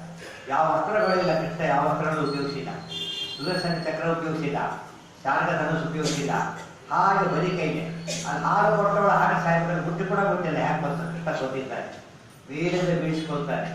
ಶಕಟಾಸುರನನ್ನ ತನ್ನ ಕಾಲಿನ ಒಂದು ಪೆಟ್ಟು ಹಾಕಿ ಕೊಲ್ತಾನೆ. ಅಂಬರಗಂಗಾ ದುಂಬಿತ ಪಾದ ಪದತಲ ವಿತರಿತ ಗುರುತರ ಶಕಟ. ಸತ್ತವರೆಲ್ಲ ರುದ್ರಾದಿ ದೇವತೆಗಳ ವರ ಇದ್ದವರು, ಅವ್ರನ್ನ ಕೊಲ್ತಿರೋದು ಎಫರ್ಟ್ಲೆಸ್ ಆಗಿ ಕೃಷ್ಣ. ಆದರೆ ಕೃಷ್ಣ ಉಳಿದ ದೇವತೆಗಳಿಗಿಂತ ಬರೀ ಶ್ರೇಷ್ಠ ಅಲ್ಲ, ಅನಂತ ಪಟ್ಟು ಶ್ರೇಷ್ಠ ಅಂತ. ಜಸ್ಟ್ ಗ್ರೇಟ್ ಬೇರೆ, ಅಬ್ಸಲ್ಯೂಟ್ಲಿ ಗ್ರೇಟ್ ಬೇರೆ, ಇನ್ಕಂಪೇರಬಲಿ ಗ್ರೇಟ್ ಭಗವಂತ. ಆಗ ಸರ್ವೋತ್ತಮನ ಪದ ಅರ್ಥ ಆಗಿದೆ. ಸ್ವಲ್ಪ ಜಾಸ್ತಿ ಇದ್ರೆ ಸರ್ವೋತ್ತಮತ್ವ ಅಲ್ಲ, ಅನಂತಾನಂತ ಪಟ್ಟು ಭಗವಂತ ದೊಡ್ಡವನಾಗಿದ್ದಾನೆ, ಸರ್ವೋತ್ತಮನಾಗಿದ್ದಾನೆ. ಅವರೆಲ್ಲ ನಾಶ ಹೊಡ್ತಾ ಇದ್ದಾರೆ. ಗೋಪಿಯರ ಮನೆ ಮನೆ ಕೃಷ್ಣ ಸಂಚಾರ ಮಾಡ್ತಾನೆ. ಹಾಲು ಮೊಸರು ಬೆಣ್ಣೆಗೆಲ್ಲ ಕಥೆ ಕೇಳಿರ್ತೇನೆ. ನವನೀತ ಚೋರ, ಗೋಪಿಯರ ಜಾರ, ಪ್ರಸಿದ್ಧವಾದ ಮಾತು. ಕೃಷ್ಣ ಹಾಲು ಮೊಸರು ಬೆಣ್ಣೆಗಳನ್ನು ಕದ್ದಿದ್ದು ಅದು ಬಾಲಲೀಲೆಗಳು. ಕೃಷ್ಣ ಹಾಲು ಮೊಸರು ಬೆಣ್ಣೆ ಕದ್ದ ಅಂತ ಹೇಳ್ತಾರೆ, ಬಂಗಾರ ಕದ್ದ ಬೆಳ್ಳಿ ಕದ್ದ ಅಂತ ಹೇಳೋದಿಲ್ಲ. ಇವೆಲ್ಲ ಎಂಥ ಪದಾರ್ಥಗಳು ಅಂತ ಕೇಳಿದ್ರೆ, ಹಾಲು ಸಾಕ್ಷಾತ್ ಲಕ್ಷ್ಮೀ ಸನ್ನಿಧಾನ, ಮೊಸರಿನಲ್ಲಿ ದಧಿ ವಾಮನ ತಾನೇ ತಂದೆ ರೂಪ, ನವನೀತಲ್ಲಿ ವಾಯುದೇವರಿದ್ದಾರೆ. ಅಂದರೆ ವಾಯುದೇವರು ಮಗ ಎಲ್ಲಿರ್ತಾರೋ ಅವ್ರ ಮೇಲೆ ಹುಡ್ಕೊಂಡು ಹೋಗ್ತಿದ್ದ ಕೃಷ್ಣ. ಯಾರ ಮೇಲೆ ಬೆಣ್ಣೆ ಇರ್ತಿತ್ತೋ ಕೃಷ್ಣ ಹುಡ್ಕೊಂಡು ಹೋಗಿ ಅದನ್ನು ತಗೊಳ್ತಿದ್ದ. ಎಷ್ಟು ಒಳ್ಳೆ ಮಾತದು. ಬೆಣ್ಣೆ ಇದ್ದ ಮನೆಗೆ ಹೋಗ್ತಿದ್ದ, ತಿಂತಿದ್ದ, ಎಲ್ಲರಿಗೂ ತಿನ್ನಿಸ್ತಿದ್ದ. ತಾನು ಬೈಗೆಲ್ಲ ಹಚ್ಕೊಂಡ್ಬಿಡ್ತಿದ್ದಂತೆ, ಕೊನೆಗೆ ಹುಡುಗ ಬೆಣ್ಣೆ ಎಲ್ಲ ಬೈಗೆ ಹಚ್ಕೊಂಡ್ಬಿಡ್ತಿದ್ದಂತೆ. ಅಷ್ಟು ಪ್ರೀತಿ ಬೆಣ್ಣೆ ಮೇಲೆ. ನಮಗೇನು ಅರ್ಥ ಆಗಿದ್ರೆ ಅದಕ್ಕೆ ಅಧಿಕೃತ ಪ್ರಕಾರ ಹೇಳ್ತಾರೆ, ಬೆಣ್ಣೆ ಅಂದ್ರೆ ಬೆಣ್ಣೆಯಲ್ಲ, ಮಾರುತನು ನವನೀತದೋಳು. ವಾಯುದೇವರ ಸನ್ನಿವಾರ ಅಭಿಮಾನ ದೇವತೆಗಳು ಬೆಣ್ಣೆಗೆ. ಅದಕ್ಕೆ ಪರಮಾತ್ಮ ಬಾಯಲ್ಲಿ ಇಟ್ಕೊತಿದ್ದ. ಬ್ರಹ್ಮಸೂತ್ರದಲ್ಲೇ ಬರುತ್ತೆ, ಇವಾಗ ಕೊಟ್ಟಂತ ಹೇಳ್ತಾರೆ. ಪರಮಾತ್ಮನಿಗೆ ಅತ್ಯಂತ ಮುಖ್ಯವಾದ ವಸ್ತು ಯಾವುದು ಅಂದರೆ ಬ್ರಹ್ಮವಾಯುಗಳು. ಅದು ಒಳಗೆ ಹಾಕೋಬಿಡ್ತಾರೆ ಪರಮಾತ್ಮ. ನವನೀತವನ್ನ ಪರಮಾತ್ಮ ಹಾಗೆ ಚಿಂತ ಮಾಡ್ತಿದ್ದಾನೆ, ಬೈಗೆಲ್ಲ ಹಚ್ಕೊಂಡ್ಬಿಡ್ತಾನೆ. ಅಂದ್ರೆ ವಾಯುದೇವರನ್ನು ಹಚ್ಕೊಂಡಾಗ ದೇವರು ಬೇರೆ ಯಾರನ್ನೂ ಹಚ್ಕೊಳ್ಳೋದಿಲ್ಲ. ಯಾಕೆ? ಅವರು ಇವ್ರನ್ನ ಹಚ್ಕೊಂಡಿರೋದಿಲ್ಲ. ವಾಯುದೇವರು ಯಾವ ಕಾಲಕ್ಕೂ ಶುದ್ಧೇ ಭಾಗವತೆ ಧರ್ಮೇ ನಿರತೋ ತಿಳ್ಕೋತಾರ. ದೇವರನ್ನು ಬಿಡೋದಿಲ್ಲ ಅಂತ ಅವರು, ನಿಮ್ಮನ್ನು ಬಿಡೋದಿಲ್ಲ ಅಂತ ಪರಮಾತ್ಮ. ಈಗ ಅದಕ್ಕೆ ವಾಯು ಜೀವೋತ್ತಮ ಯಾತಕ್ಕೆ, ಅದು ಸರ್ವೋತ್ತಮ ಯಾತಕ್ಕೆ ಎಂಬುದನ್ನ ಅರ್ಥ ಮಾಡ್ಕೊಳ್ಳೋ ಭಾಗ. ಅಷ್ಟೆಲ್ಲ ಮಾಡಿ ಬರೀ ಹಾಲು ಮೊಸರು ತಗೊಂಡಿದ್ದಲ್ಲ, ಕೃಷ್ಣ ಜಾಗದ ಪುಣ್ಯ ತುಂಬಿಸ್ತಾ ಹೋಗ್ತಿದ್ದ. ಒಂದು ಪದಾರ್ಥ ತಗೊಂಡು ವಾಪಸ್ ಕೊಡ್ಬೇಕಲ್ಲ, ಎಷ್ಟು ಹಾಲು ತಗೋತಿದ್ದ ಅಷ್ಟು ಪುಣ್ಯ ಎಲ್ಲ ಪ್ಯಾಕ್ ಆಗ್ತಾ ಹೋಗಿ ನಾವು ಮಾಡೋ ಕಾರ್ಯಗಳಿಗೆ ಪುಣ್ಯ ಗೊತ್ತಿಲ್ಲೇ ಸೇರ್ಕೊಂಡ್ಬಿಡುತ್ತೆ. ಇವತ್ತು ಗೊತ್ತಿಲ್ಲ ಯಾಕೆ ಪುಣ್ಯ ಸೇರುತ್ತೆ ಅಂತ ಯಾರು ಅರ್ಥ ಮಾಡ್ಕೊಳ್ಳೋದು ಕಷ್ಟ ಇಲ್ಲ. ಯಾಕೆ ಅಂತ ಎಲ್ಲ ಆನ್ಲೈನ್ ಎಲ್ಲ ದುಡ್ಡು ಕೊಡೋದಿಲ್ಲ, ಅವೆಲ್ಲ ಕ್ರೆಡಿಟ್ ಆಗೋಗ್ಬಿಡುತ್ತೆ. ಈ ಮೆಕ್ಯಾನಿಕಲ್ಲೇ ಎಷ್ಟು ಆನ್ಲೈನ್ ಕ್ರೆಡಿಟ್ ಆಗಬೇಕಾದ್ರೆ ಭಗವಂತ ಎವ್ರಿ ಮೂಮೆಂಟ್ ಕ್ರೆಡಿಟ್ ಮಾಡ್ತಾರೆ. ಎವ್ರಿ ಮೂಮೆಂಟ್ ಪುಣ್ಯ ಪಾಪ ಲೆಕ್ಕ ಇರ್ತೇನೆ. ಒಳ್ಳೇದು ಮಾಡಿದ್ರೆ ಪುಣ್ಯ ಆ ಕ್ಷಣಕ್ಕೆ ಬರುತ್ತೆ, ಪಾಪ ಆ ಕ್ಷಣಕ್ಕೆ ಪಾಪ ಬರುತ್ತೆ. ಭಗವಂತನ ವಿಶಿಷ್ಟವಾದಂಥ ರೀತಿ. ಆಗ ನಮಗೆ ದೇವರನ್ನು ನೆರೆದಾಗ ಆಗುವ ಉಪಯೋಗ ಎಷ್ಟು ಶ್ರೇಷ್ಠ ಆಗೋದಕ್ಕೆ ಒಳ್ಳೆಯ ನಿದರ್ಶನ ಕಾಣುತ್ತೆ. ಅದೆಲ್ಲ ಮಾಡಿದ ಕೃಷ್ಣ ಇನ್ನು ಅನೇಕ ಕಾರ್ಯಗಳನ್ನು ಮಾಡ್ತಾ ಮೊದಲು ಹಾಲು ಮೊಸರು ಬೆಣ್ಣೆ ಎಲ್ಲ ಕದ್ದ. ಆಮೇಲೆ ಗೋಪಿ ಹಾಕಿದೆಲ್ಲ ಮೊದಲು ಅರ್ಥ ಮಾಡ್ಕೊಳ್ಳಿಲ್ಲ, ಅದು ಬೈಲಕ್ಕೆ ಅಂತ ಹೋದ್ರು. ಯಶೋದೆಯ ಮುಂದೆ ಚಾಡಿ ಹೇಳಿದ್ರು. ಕೃಷ್ಣನ ಬಗ್ಗೆ ಚಾಡಿ ಹೇಳ್ತಾ ಆ ಹೇಳಿ ಮುಗಿಸೋ ಹೊತ್ತಿಗೆ ತಾವು ಮಾಡಿದ್ದು ನಿಂದೆ ಎಲ್ಲ ಸ್ತೋತ್ರ ಅವರಿಗೆ ಅರ್ಥ ಆಗಿಬಿಡುತ್ತೆ. ಏನಮ್ಮ ನಿನ್ನ ಮಗ ಒಬ್ಬೊಬ್ಬರ ಮನೆ ಅಲ್ಲ, ಎಲ್ಲರ ಮನೆಯ ಬೆಣ್ಣೆ ತಿಂತಾನೆ, ಹಾಲು ಕುಡಿತಾನೆ, ಮೊಸರು ತಿಂತಾನೆ, ಲಿಮಿಟೇ ಇರುವಲ್ಲ. ಹಿಮಸ್ಯ ಭೂತಾನಿ ವಸಂತಿ ಗುಡ್ಡವು, ಇವ್ರು ಹೊಟ್ಟಿನ ಜವುಗಳು ಸೇರಿದೆ ಅಂತಾರೆ. ಜವದಿಂದ ತಿಂತಾನೆ ಅಂತೇಳಿ ಭೂತಗಳಿವೆ ಅಂತ ಕೇಳಿದ್ದಾರೆ. ಅವ್ರಿಗೆ ಉತ್ತರ ಹೊಡಿತಾರೆ, ಹೌದು ಭೂತಗಳಿವೆ. ಬ್ರಹ್ಮಾದಯೋ ಹಿ ಭೂತಾನಿ, ಬ್ರಹ್ಮಾದಿ ದೇವತೆಗಳೇ ಪರಮಾತ್ಮ ಹೊಟ್ಟೆಯಲ್ಲಿದ್ದಾರೆ. ಕುಕ್ಷಿಗಮ್ಯಸ್ಯ ವಿಶ್ವಂ ಸದಾ ಅಜಾಧಿಕಂ ನೆನಪಾಗ್ತಾರೆ. ಅವ್ರು ಬಂದಿದ್ದು ಬೈಲೈಕೆ, ಅದು ಸ್ತೋತ್ರ ಆಗಿಬಿಡ್ತಿತ್ತು ಅಂತ ಹೇಳ್ತಾರೆ. ಕತ್ಲಲ್ಲೂ ಕೃಷ್ಣ ಗಾಢಾಂಧಕಾರ, ಓಡಾಟಕ್ಕೆ ಬರೋದಿಲ್ಲ. ಅಲ್ಲಿ ಬೆಣ್ಣೆ ಹಾಲು ಸರಿಯಾಗಿ ತಗೋತಾನೆ ಅಂದರೆ ಇವನು ಕಣ್ಣಲ್ಲಿ ವಿಭಕ್ತಿ ಬಾಲಹ ತವ ಪುಷ್ಪವಂತವು ಸೂರ್ಯಚಂದ್ರರಿದ್ದಾರ ಅಂತ ಹೇಳ್ತಿದ್ರು. ಕೇಳಿದ ತಕ್ಷಣ ಉತ್ತರ ಗೊತ್ತಾಗ್ತಿತ್ತು. ಶಶಿ ಸೂರ್ಯ ನೇತ್ರ ಕೃಷ್ಣ ಕೃಷ್ಣ ಭಗವಂತ ಅವರ ಬುದ್ಧಿ ಒಳ್ಳೆ ನಿದರ್ಶನ. ಅವರ ನಿಂದೆಯ ಮಾತು ಅದಕ್ಕೆ ಹೇಳ್ತಾರೆ. ಮಧ್ಯಾಹ್ನ ಸ್ವಾಮಿ ಬರೀತಾರೆ, ಭಾವಿ ವಿಮುಕ್ತಿ ಬೀಜಂ. ನಿಂದೆ ಮಾಡಿದರೆ ತಮಸ್ಸಾಗಬೇಕು, ಅವ್ರು ಮಾಡಿದರೆ ನಿಂದೆ ಮೋಕ್ಷ ಕಾರಣವಾಯಿತು ಅಂತ ಹೇಳ್ತಾರೆ. ಈಗ ಅನುಸಂಧಾನ ಬಂದಿದ್ದರಿಂದ ಪೂರ್ತಿ ಉದ್ಧಾರವಾಗ್ತದೆ. ನಿಮ್ಮ ಮಗ ಬಹಳ ಪ್ರತಿಯೊಂದು ಕಾರ್ಯಗಳು ಅದ್ಭುತ. ಆಗ ಕೃಷ್ಣ ಒಂದು ನೋಡೋದು ಮಣ್ಣು ಹೋಗ್ಬಿಡ್ತಾರೆ, ಬಾಯಿ ಮಣ್ಣು ಹಾಕೊಂಡ್ಬಿಡ್ತಾರೆ. ಆಗ ಭಾರಿ ಖುಷಿಯಾಗಿ ಈಗಾಗಲೇ ಹೇಳಕ್ಕೆ ಬರುತ್ತೆ ಅಂತ ಹೇಳಿ, ಅಮ್ಮ ನಿಮ್ಮ ಮಗ ಮಣ್ಣು ತಿಂದ ಅಂತ ಹೇಳಿ ಮಧ್ರಾಜ ಸ್ವಾಮಿ ಹೇಳ್ತಾರೆ. ಮಣ್ಣನ್ನು ಯಾತಕ್ಕೆ ಬಾಯಿಗೆ ಹಾಕೊಂಡ ಅಂದರೆ ಈ ಮಣ್ಣು ಅಟ್ಟೆ ನಿಮ್ಮ ಹಾರುವಸರು ಅಟ್ಟೆ, ನನ್ನ ಲೆಕ್ಕನೇ ಇಲ್ಲ ಅಂತೋಸ್ಕರ ಹಾಕೊಂಡ ಅಂತ ಹೊರಗಿನ ಅರ್ಥ. ಒಳಗಿನ ಅರ್ಥ ಹಾಗಲ್ಲ. ನಾನು ಮಣ್ಣು ತಿಂದು ತೋರಿಸ್ತಾ, ಮಣ್ಣು ಅಂದ್ರೆ ಪೃಥ್ವಿ, ಪೃಥ್ವಿಯಾಗಿ ಪರಿಚಿತ ಬ್ರಹ್ಮಾಂಡ, ನನ್ನ ಹೊಟ್ಟೆಯಲ್ಲಿ ಬ್ರಹ್ಮಾಂಡನೇ ಇರಬೇಕಾದ್ರೆ ನಿಮ್ಮ ಮಗ ತನ್ನ ಯಾತಕ್ಕೆ ಬೇಕು ಅಂತ ಸೂಚನೆ ಕೊಡ್ತಾನೆ ಕೃಷ್ಣ. ನನಗೆ ಗೊತ್ತಾಗಿಲ್ಲ. ಯಶೋದೆ ಅಂತ ಹೇಳಿದರು. ಯಶೋದೆ ಕೋಪ ಬಂತು, ಬಾಯಿ ತೆಗಿ ಕೃಷ್ಣ. ಅಮ್ಮ ಇವರೆಲ್ಲ ಬಾಯಿ ಬಂದಾಗ ಹೇಳ್ತಾರೆ, ಸುಮ್ಮನೆ ಅವರವ್ರ ಮಾತು ಕೇಳಬೇಡ. ಪ್ರತ್ಯಕ್ಷ ಯೋಗ್ಯ ವಿಚಾರದಲ್ಲಿ ಪ್ರತ್ಯಕ್ಷ ಉಪಯೋಗಿಸ್ಬೇಕೆ ಹೊರತು ಆಗಮ ಬೇಕಿಲ್ಲ. ಆಗಮೈಕ ವೇದ್ಯ ವಿಚಾರದಲ್ಲಿ ಪ್ರತ್ಯಕ್ಷ ಉಪಯೋಗ ಬರೋದಿಲ್ಲ. ಅಮ್ಮ ನೋಡು, ನಾನು ಬಾಯಿ ತೆಗಿತೇನೆ, ಕಂಡಿದೆ ಬಾಯಿ ತೆಗಿತೆ ನೋಡು. ಬೇರೆ ಬದಿಗಳ ಖಂಡನೆ. ಜಗತ್ತು ಪ್ರತ್ಯಕ್ಷ ಸಿದ್ಧ. ಯಾವ ಆಗಗಳು ಸುಳ್ಳು ಅಂತ ಹೇಳಲು ಸಾಧ್ಯ ಇಲ್ಲದೆ ಪ್ರತ್ಯಕ್ಷನೇ ಪ್ರಮಾಣ. ಅಂತ ಹೇಳ್ತಾರೆ, ಪ್ರತ್ಯಕ್ಷವನ್ನ ನದೃಷ್ಟೇ ಬಲವತ್ ಕಿಂಚಿತ್ ಪ್ರಮಾಣ. ಕಣ್ಣು ತೆಗೆದು ನೋಡ್ತಾಳೆ, ಪರಮಾಶ್ಚರ್ಯ. ಇಡೀ ಬಣ್ಣನ್ನು ಹುಡುಕಿದರೆ ಬ್ರಹ್ಮಾಂಡ ಕಾಣಿಸುತ್ತೆ. 14 ಲೋಕಗಳು, ಅದರಲ್ಲೂ ಕೂಡ ಭರತವರ್ಷ ಭರತಗಳ ಸಂಕ್ರಾಂತಿ ಎಲ್ಲ ಮಹಾಸಂಕಲ್ಪ ಪೂರ್ತಿ ಬಂತು. ಅದರಲ್ಲಿ ಯಮುನಾ ತೀರ, ಅದರಲ್ಲಿ ತನ್ನ ಮನೆ, ತಾನು ತನ್ನ ಮುಂದೆ ಬಾಯಿ ತೆಗೆದ ಕೃಷ್ಣ. ಅಷ್ಟೊಂದು ಕಂಡಾಗ ಆಕೆಗೆ ವಿಶ್ವರೂಪನೇ ತೋರಿಸ್ತಾರೆ ಕೃಷ್ಣ. ಭಾರಿ ಆಶ್ಚರ್ಯ ಅದಕ್ಕೆ. ಯಶೋದಿಗೆ ಕೃಷ್ಣ ವಿಶ್ವರೂಪ ತೋರಿಸ. ಯಾಕೆ ಗೋಪಾಲಕ ಗೋಬಿಡಿತ್ತು, ಅಲ್ಲಿ ಹಾಲು ಮೊಸರು ಬೆಣ್ಣೆ ಇತ್ತು. ಬೆಣ್ಣೆ ಅಂದ್ರೆ ವಾಯುದೇವರಿದ್ದರು. ಯಾರ ಬಳಿ ವಾಯುದೇವರು ಇರ್ತಾರೋ ಭಗವಂತ ಅವರಿಗೆ ಬಿಂಬಾಪರೋಕ್ಷ ಕೊಡ್ತಾನೆ ಅಂತ. ಹರಿವಾಯುಗಳ ಉಪಾಸನೆ ಮಾಡಿದವರಿಗೆ ಅಪರೋಕ್ಷ ಜ್ಞಾನ, ಮುಂದೆ ಮುಕ್ತಿ ಖಚಿತ, ಆನಂದ ಕೊಡ್ತಾನೆ. ಹಾಗೆ ಬೆಣ್ಣೆ ಕಡಿತಿದ್ದ ಕೃಷ್ಣ ಹುಡುಕೊಂಡು ಬರ್ತಾನೆ. ಒಂದವಳು ತೊಲೆ ಮೇಲೆ ಕೊಡ್ತಾನೆ. ಹಾಲು ಕಡಿಯೋದು, ಮೊಸರು, ಹಾಲು, ಬೆಣ್ಣೆ 3 ಲಿಂಕ್ ತುಂಬಾ ಜಾಸ್ತಿ ಇರೋದು. ಅದನ್ನೇ ಹೇಳಿದೆ. ವಾಯುದೇವರು ಬೆಣ್ಣೆ ನೋಡ್ತಿದ್ದಾರೆ, ಹಾಡ್ತಾ ಇದ್ದಾರೆ. ಕೃಷ್ಣ ಬರ್ತಾನೆ, ತೊಡೆ ಮೇಲೆ ಕೊಡ್ತಾನೆ, ತಾನಾಗಿ ಬರ್ತಾರೆ. ಅದು ಸಮಸ್ಯೆ. ವಾಯುದೇವರು ಮನೆಯಲ್ಲಿದ್ದರೆ ಕೃಷ್ಣ ಅಲ್ಲಿಗೆ ಬಂದುಬಿಡ್ತಾನೆ, ಅಲ್ಲಿಗೆ ಬರ್ತಾನೆ. ಆಗ ಹಾಲು ಕುಡಿಸ್ತಾ ದೊಡ್ಡ ಎಷ್ಟು ಸೌಭಾಗ್ಯ ಹೇಳೋದು ಸಹ. ಏನು ಸುಖಕರ್ಮ ಮಾಡಿದಾಳೋ ಯಶೋದೆಯನ್ನ ಮಾತು ಬಿಡ ದೃಷ್ಟಾಂತ. ಕೃಷ್ಣನ ಕಥೆ ಕೇಳೋದೇ ಅನೇಕ ಜನ್ಮಗಳ ಪುಣ್ಯದ ಫಲ. ಅಂದರೆ ಕೃಷ್ಣನನ್ನೇ ಕಡಿಮೆ ಕುಡಿಸ್ಕೊಂಡು ಹಾಲು ಕುಡಿಸ್ಬೇಕಾದ್ರೆ ಎಷ್ಟು ಪುಣ್ಯ ಮಾಡಿರ್ತಾರೆ. ಆ ಹೊತ್ತಿಗೆ ಹಾಲು ಉಪ್ಲಕ್ಕೆ ಶುರುವಾಯಿತು.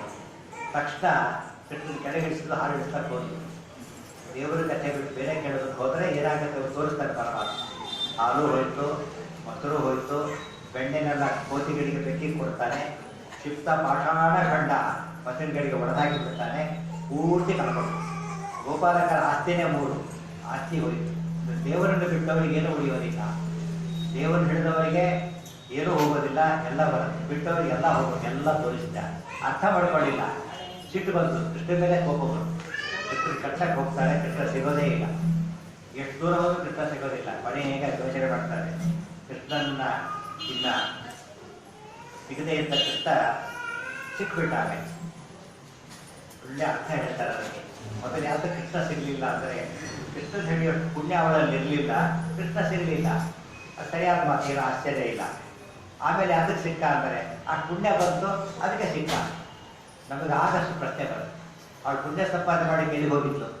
ಓಡ್ತಾ ಇದ್ದಾಳೆ ಅಷ್ಟೇ, ಬೇರೆ ಯಾವ ತೀರ್ಥಯಾತ್ರೆ ಹೋಗಿಲ್ಲ, ಏನೂ ಮಾಡಿಲ್ಲ. ಪುಣ್ಯ ಎಲ್ಲಿಂದ ಬಂತು ಅಂದರೆ ಮಧ್ರಾಜ ಅವರು ಬೆರೀತಾರೆ.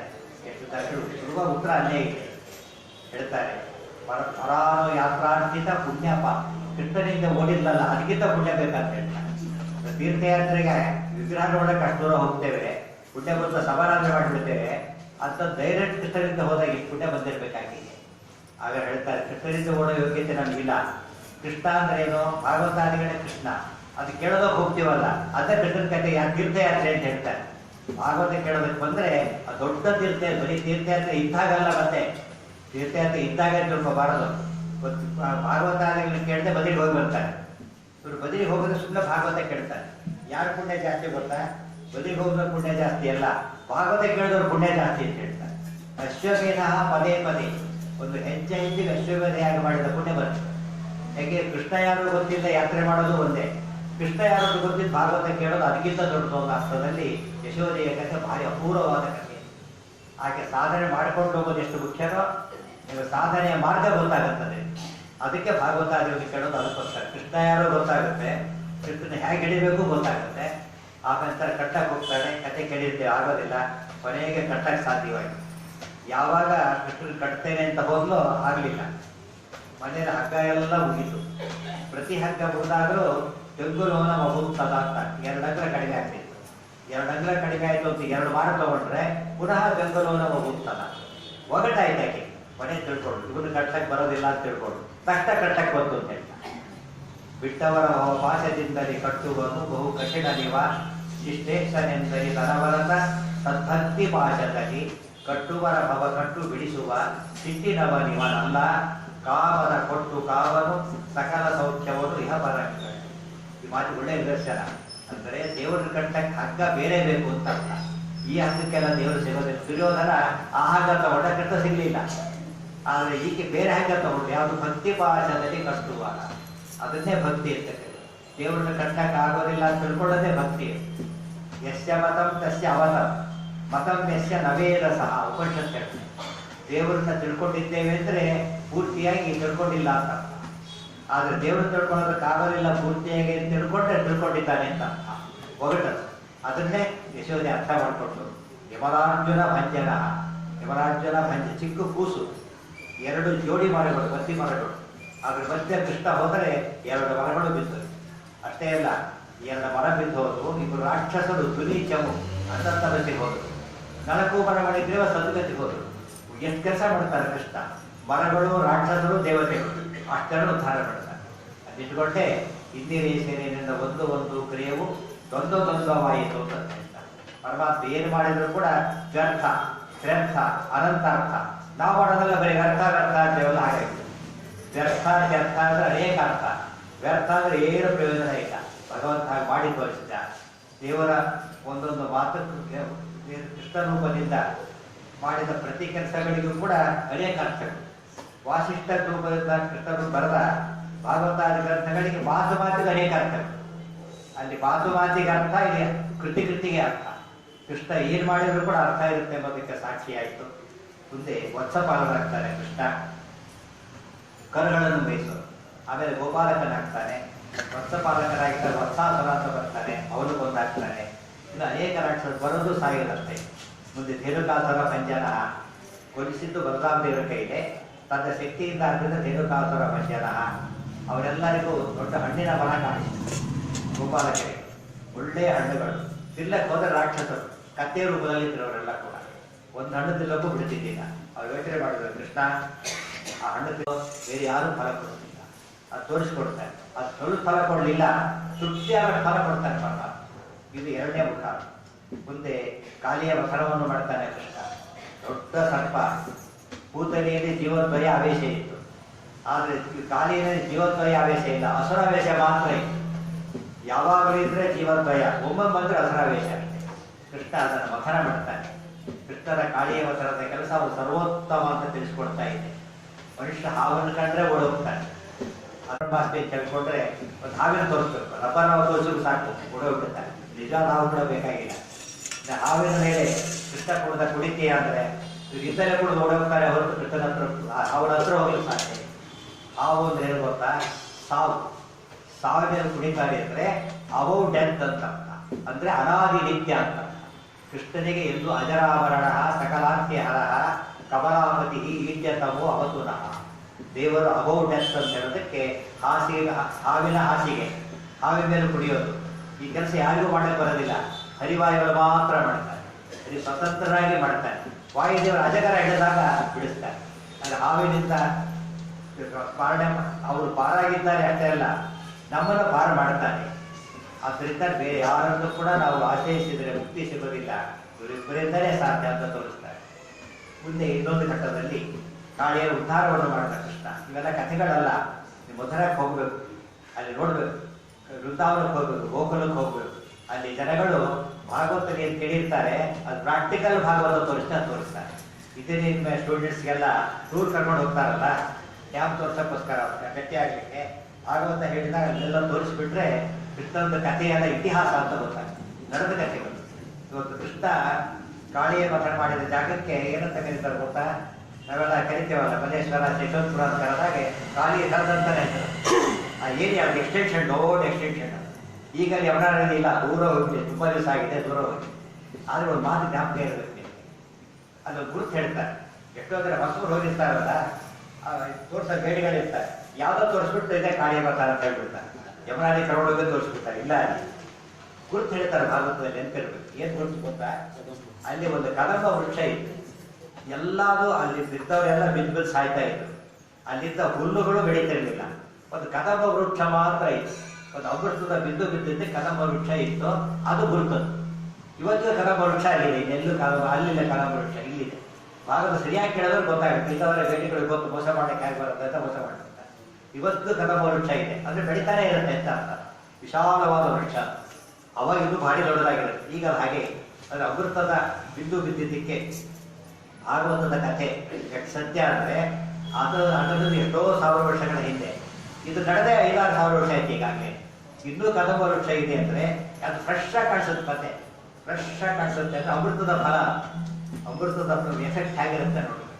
ಈ ದೃಷ್ಟಿಯಿಂದ ಅಲ್ಲಿ ಕೃಷ್ಣ ಬ್ರಹ್ಮಾಂಡ ತೋರಿಸಿದ್ರಲ್ಲ, ಆಚೆ ಬ್ರಹ್ಮಾಂಡ ಮಾತ್ರ ಅಂತ ಕರೀತಾರೆ. ಅದೇ ರೀತಿ ಕಾಳಿಯ ಭಜನೆ ಮಾಡಿದ್ದಲ್ಲ, ಅದಕ್ಕೊಂದು ಕಾಟಿದೆ. ಉದ್ದಕ್ಕೂ ತೋರಿಸ್ತಾನೆ ಹೋಗ್ತಾರೆ. ಎಷ್ಟು ದಿವಸ ಇಲ್ಲ ಕೃಷ್ಣ ಏನಬಾರದೆ, ಕೃಷ್ಣ ಕುಡಿದಂತೆ ಅದೆಲ್ಲ ಸುಖವಾಗಿ. ಅವ್ರು ಏನೇ ಆಪತ್ತು ಬಂದ್ರು ಅವ್ರಿಗೆ ಗೊತ್ತಿದ್ದ ಮಾತ್ರ ಒಂದೇ, ಕೃಷ್ಣ ಕೃಷ್ಣ ಕೃಷ್ಣ. ಅವ್ರು ಗೋಗೋಬರು, ಕೃಷ್ಣನ ಹೆಸರಿದ್ದೇ ಉದ್ಧಾರವಾದ ಮಹಾನುಭಾವರು. ಮುಂದೆ ಗೋವರ್ಧನೋದ್ಧಾರ ಮಾಡ್ತಾನೆ ಕೃಷ್ಣ. ಗೋವರ್ಧನವನ್ನ ಅವ್ರ ಇಂದ್ರೋತ್ಸವ ಅಂತ ಮಾಡ್ತಾ ಇದ್ರು. ಇಂದ್ರದೇವರಿಗೆ ಸ್ವಲ್ಪ ಅಹಂಕಾರ ಬಂದಿತ್ತು.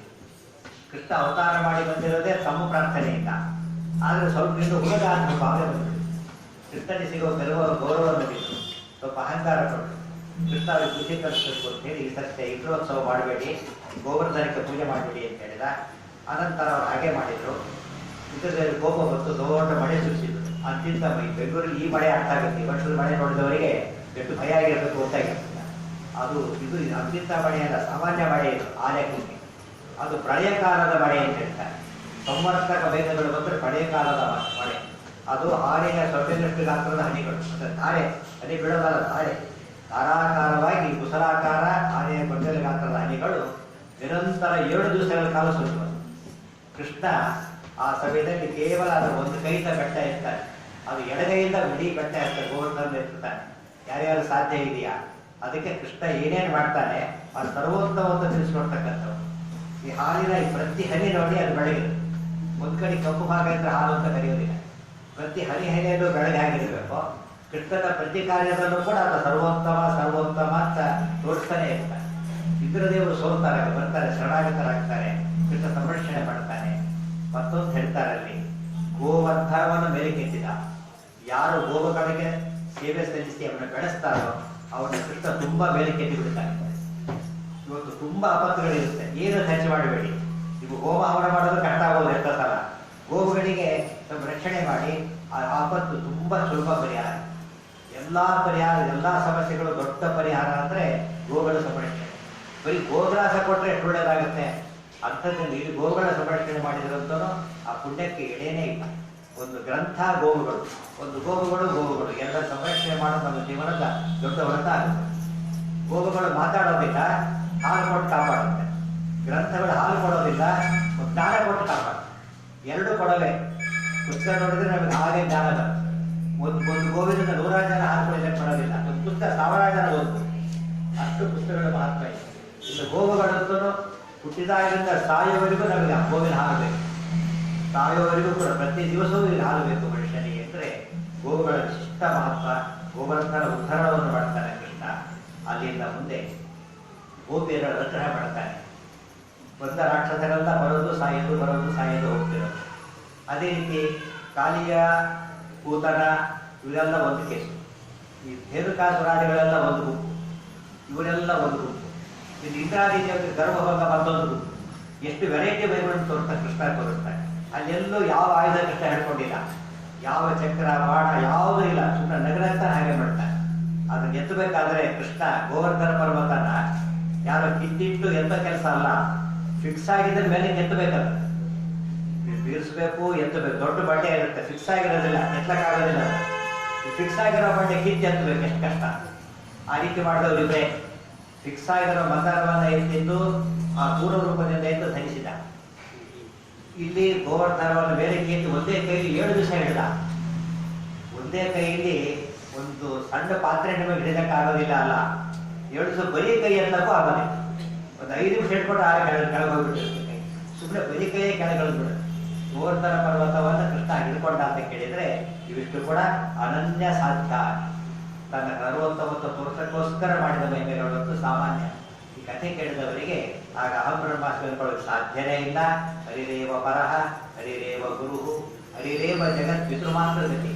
ಇಲ್ಲಿ ಛತ್ರ ಹಿಡ್ಕೊಳ್ಳೋಕ್ಕಾಗೋದಿಲ್ಲ. ಇನ್ನೊಬ್ರು ಛತ್ರ ಹಿಡ್ಕೊಂಡು ನಿಂತ್ಕೋಬೋದು ಅಂತ ನಮಗೆ ಕೈ ಸೋತ್ಬಿಡುತ್ತಾಗ್ತದೆ. ತುಂಬಾ ಹಿಡ್ಕೊಂಡವ್ರು ಬಡೆ ಬಂದ್ರು ಪರವಾಗಿ ಹಿಡ್ಕೊಳ್ಳೋಕ್ಕಾಗ್ಬಿಡ್ತಾರೆ ಕಡೆ. ಅಷ್ಟು ಅದಕ್ಕೆ ಕಷ್ಟ. ಫಸ್ಟ್ ಛತ್ರಿ ಕಾನ್ಸೆಪ್ಟ್ ಅಂತಿದ್ದೆ ಕೃಷ್ಣ. ಗೋವರ್ಧನ ಛತ್ರಿ ಮಾಡಿಕೊಟ್ಟ, ಛತ್ರಿ ಗೋವರ್ಧನ ಗಂಟೆ ಕಾಣ್ತಾರೆ ಉಲ್ಟಾ ಪಟ್ಟ. ಛತ್ರಿ ಎತ್ತೋದೇ ಗೋವರ್ಧನ ಕೆಲಸ ಇದ್ದಾಗೆ ಇಷ್ಟ ಎಷ್ಟು ಸುಲಭವಾಗಿ ಎತ್ಕೊಂಡ ಅಂತ ಹೇಳುತ್ತೆ ಭಾಗವತ. ಛತ್ರಾಕವಿವ ಬಾಲಕ, ಛತ್ರಾಕಾದ್ರೆ ನಾಯಿ ಕೊಡೆ, ಒಂದು ಕೂಸಿ ನಾಯಿ ಕೊಡೆ ಕೊಟ್ಟರೆ ಬಾಲ ಆಗುತ್ತೆ ಅದಕ್ಕೆ.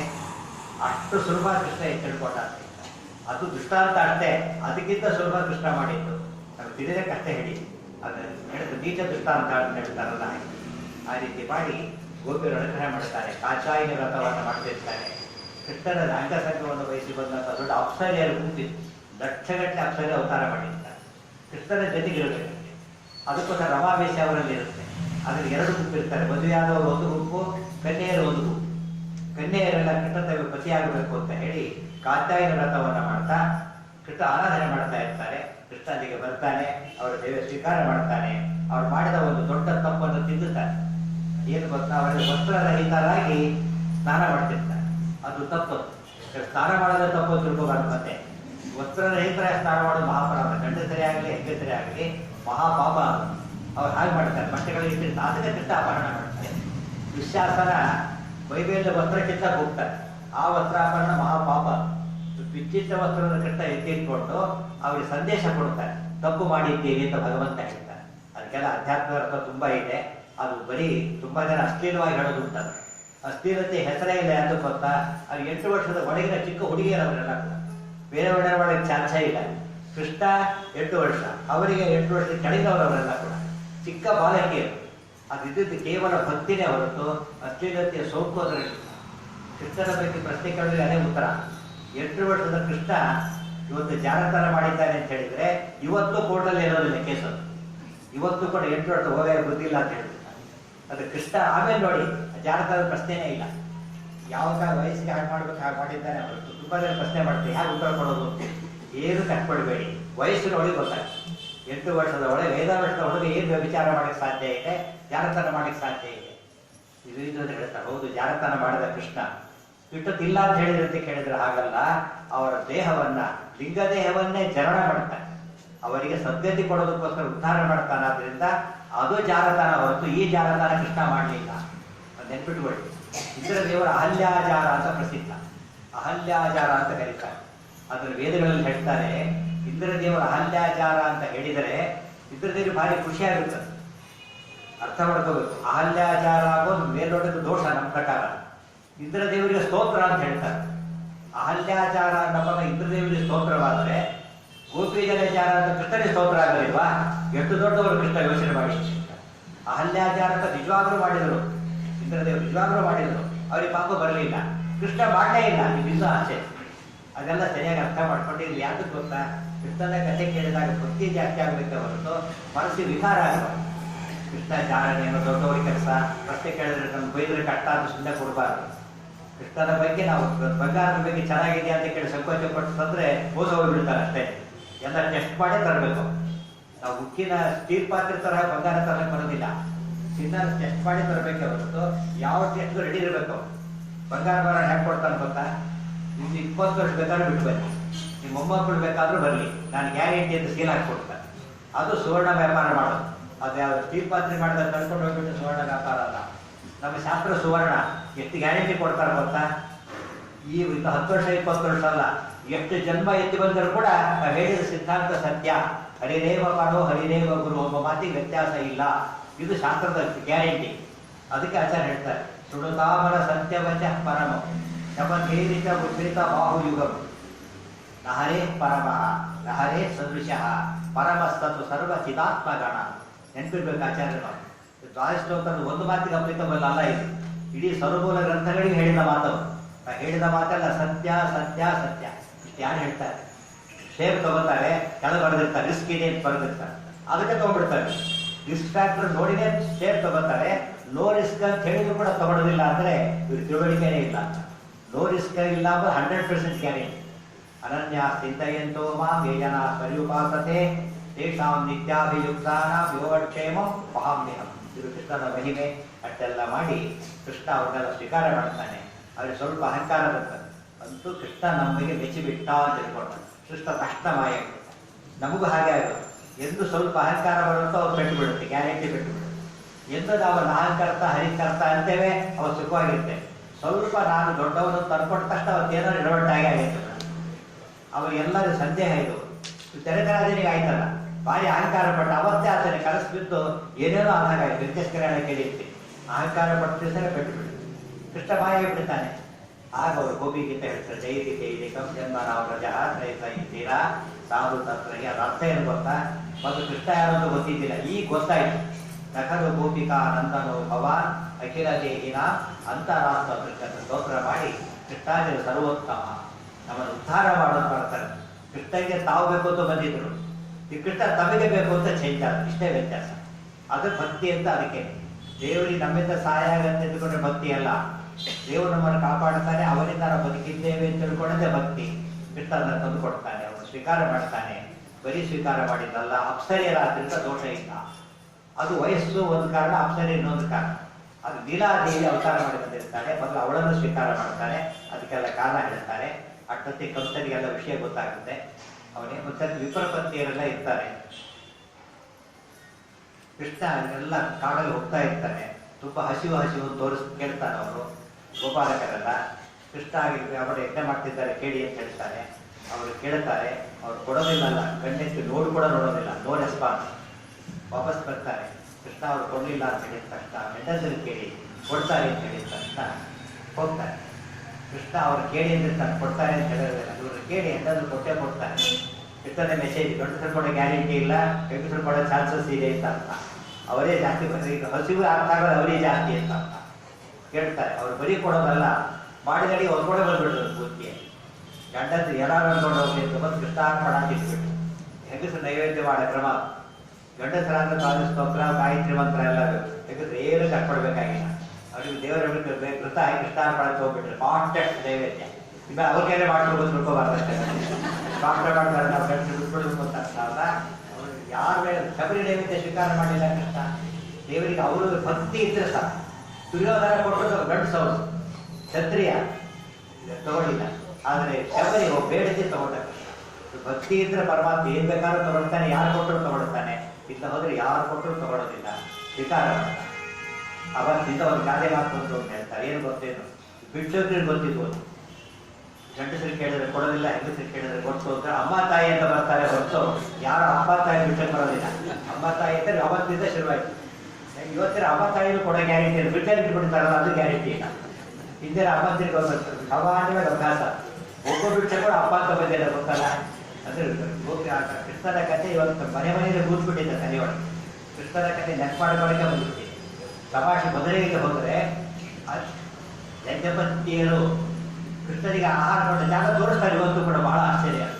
ಅದು ಯಾವುದೇ ಇವತ್ತು ಮುಚ್ಚೋಗಿಲ್ಲ. ಉತ್ತರ ಭಾರತಕ್ಕೆ ಹೋದರೆ ಉತ್ತರ ಭಾರತ ಪೂರ್ತಿ ರಾಮಾವತಾರ ಕೃಷ್ಣಾವತಾರಗಳ ಸುರಿಮಳೆ ಮಹಿಮೆಗಳಿಗೆ ಅದು ನೋಡಿ ಬರ್ಬೋದಂತೇನೆ.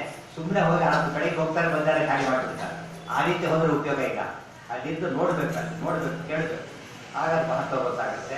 ಇಷ್ಟೆಲ್ಲ ಮಹಿಮೆ ಕಂಸನಿಗೆ ಗೊತ್ತಾಯಿತು. ನಾರದರು ಬಂದು ಹೇಳ್ತಾರೆ, ಆ ಹುಡುಗಿ ಯಾರ್ಯಾರು ತಿಳ್ಕೊಂಡಿದ್ದೆ ಅವನೇ ಕೃಷ್ಣ ಅಂತ ಹೇಳ್ತಾರೆ. ಅದು 8ನೇಗಾರ ಭಾವನೆಯಿಂದ ಮೃತ್ಯು ಅವನೇ ಅಂತ ಹೇಳ್ಬಿಡ್ತಾರೆ.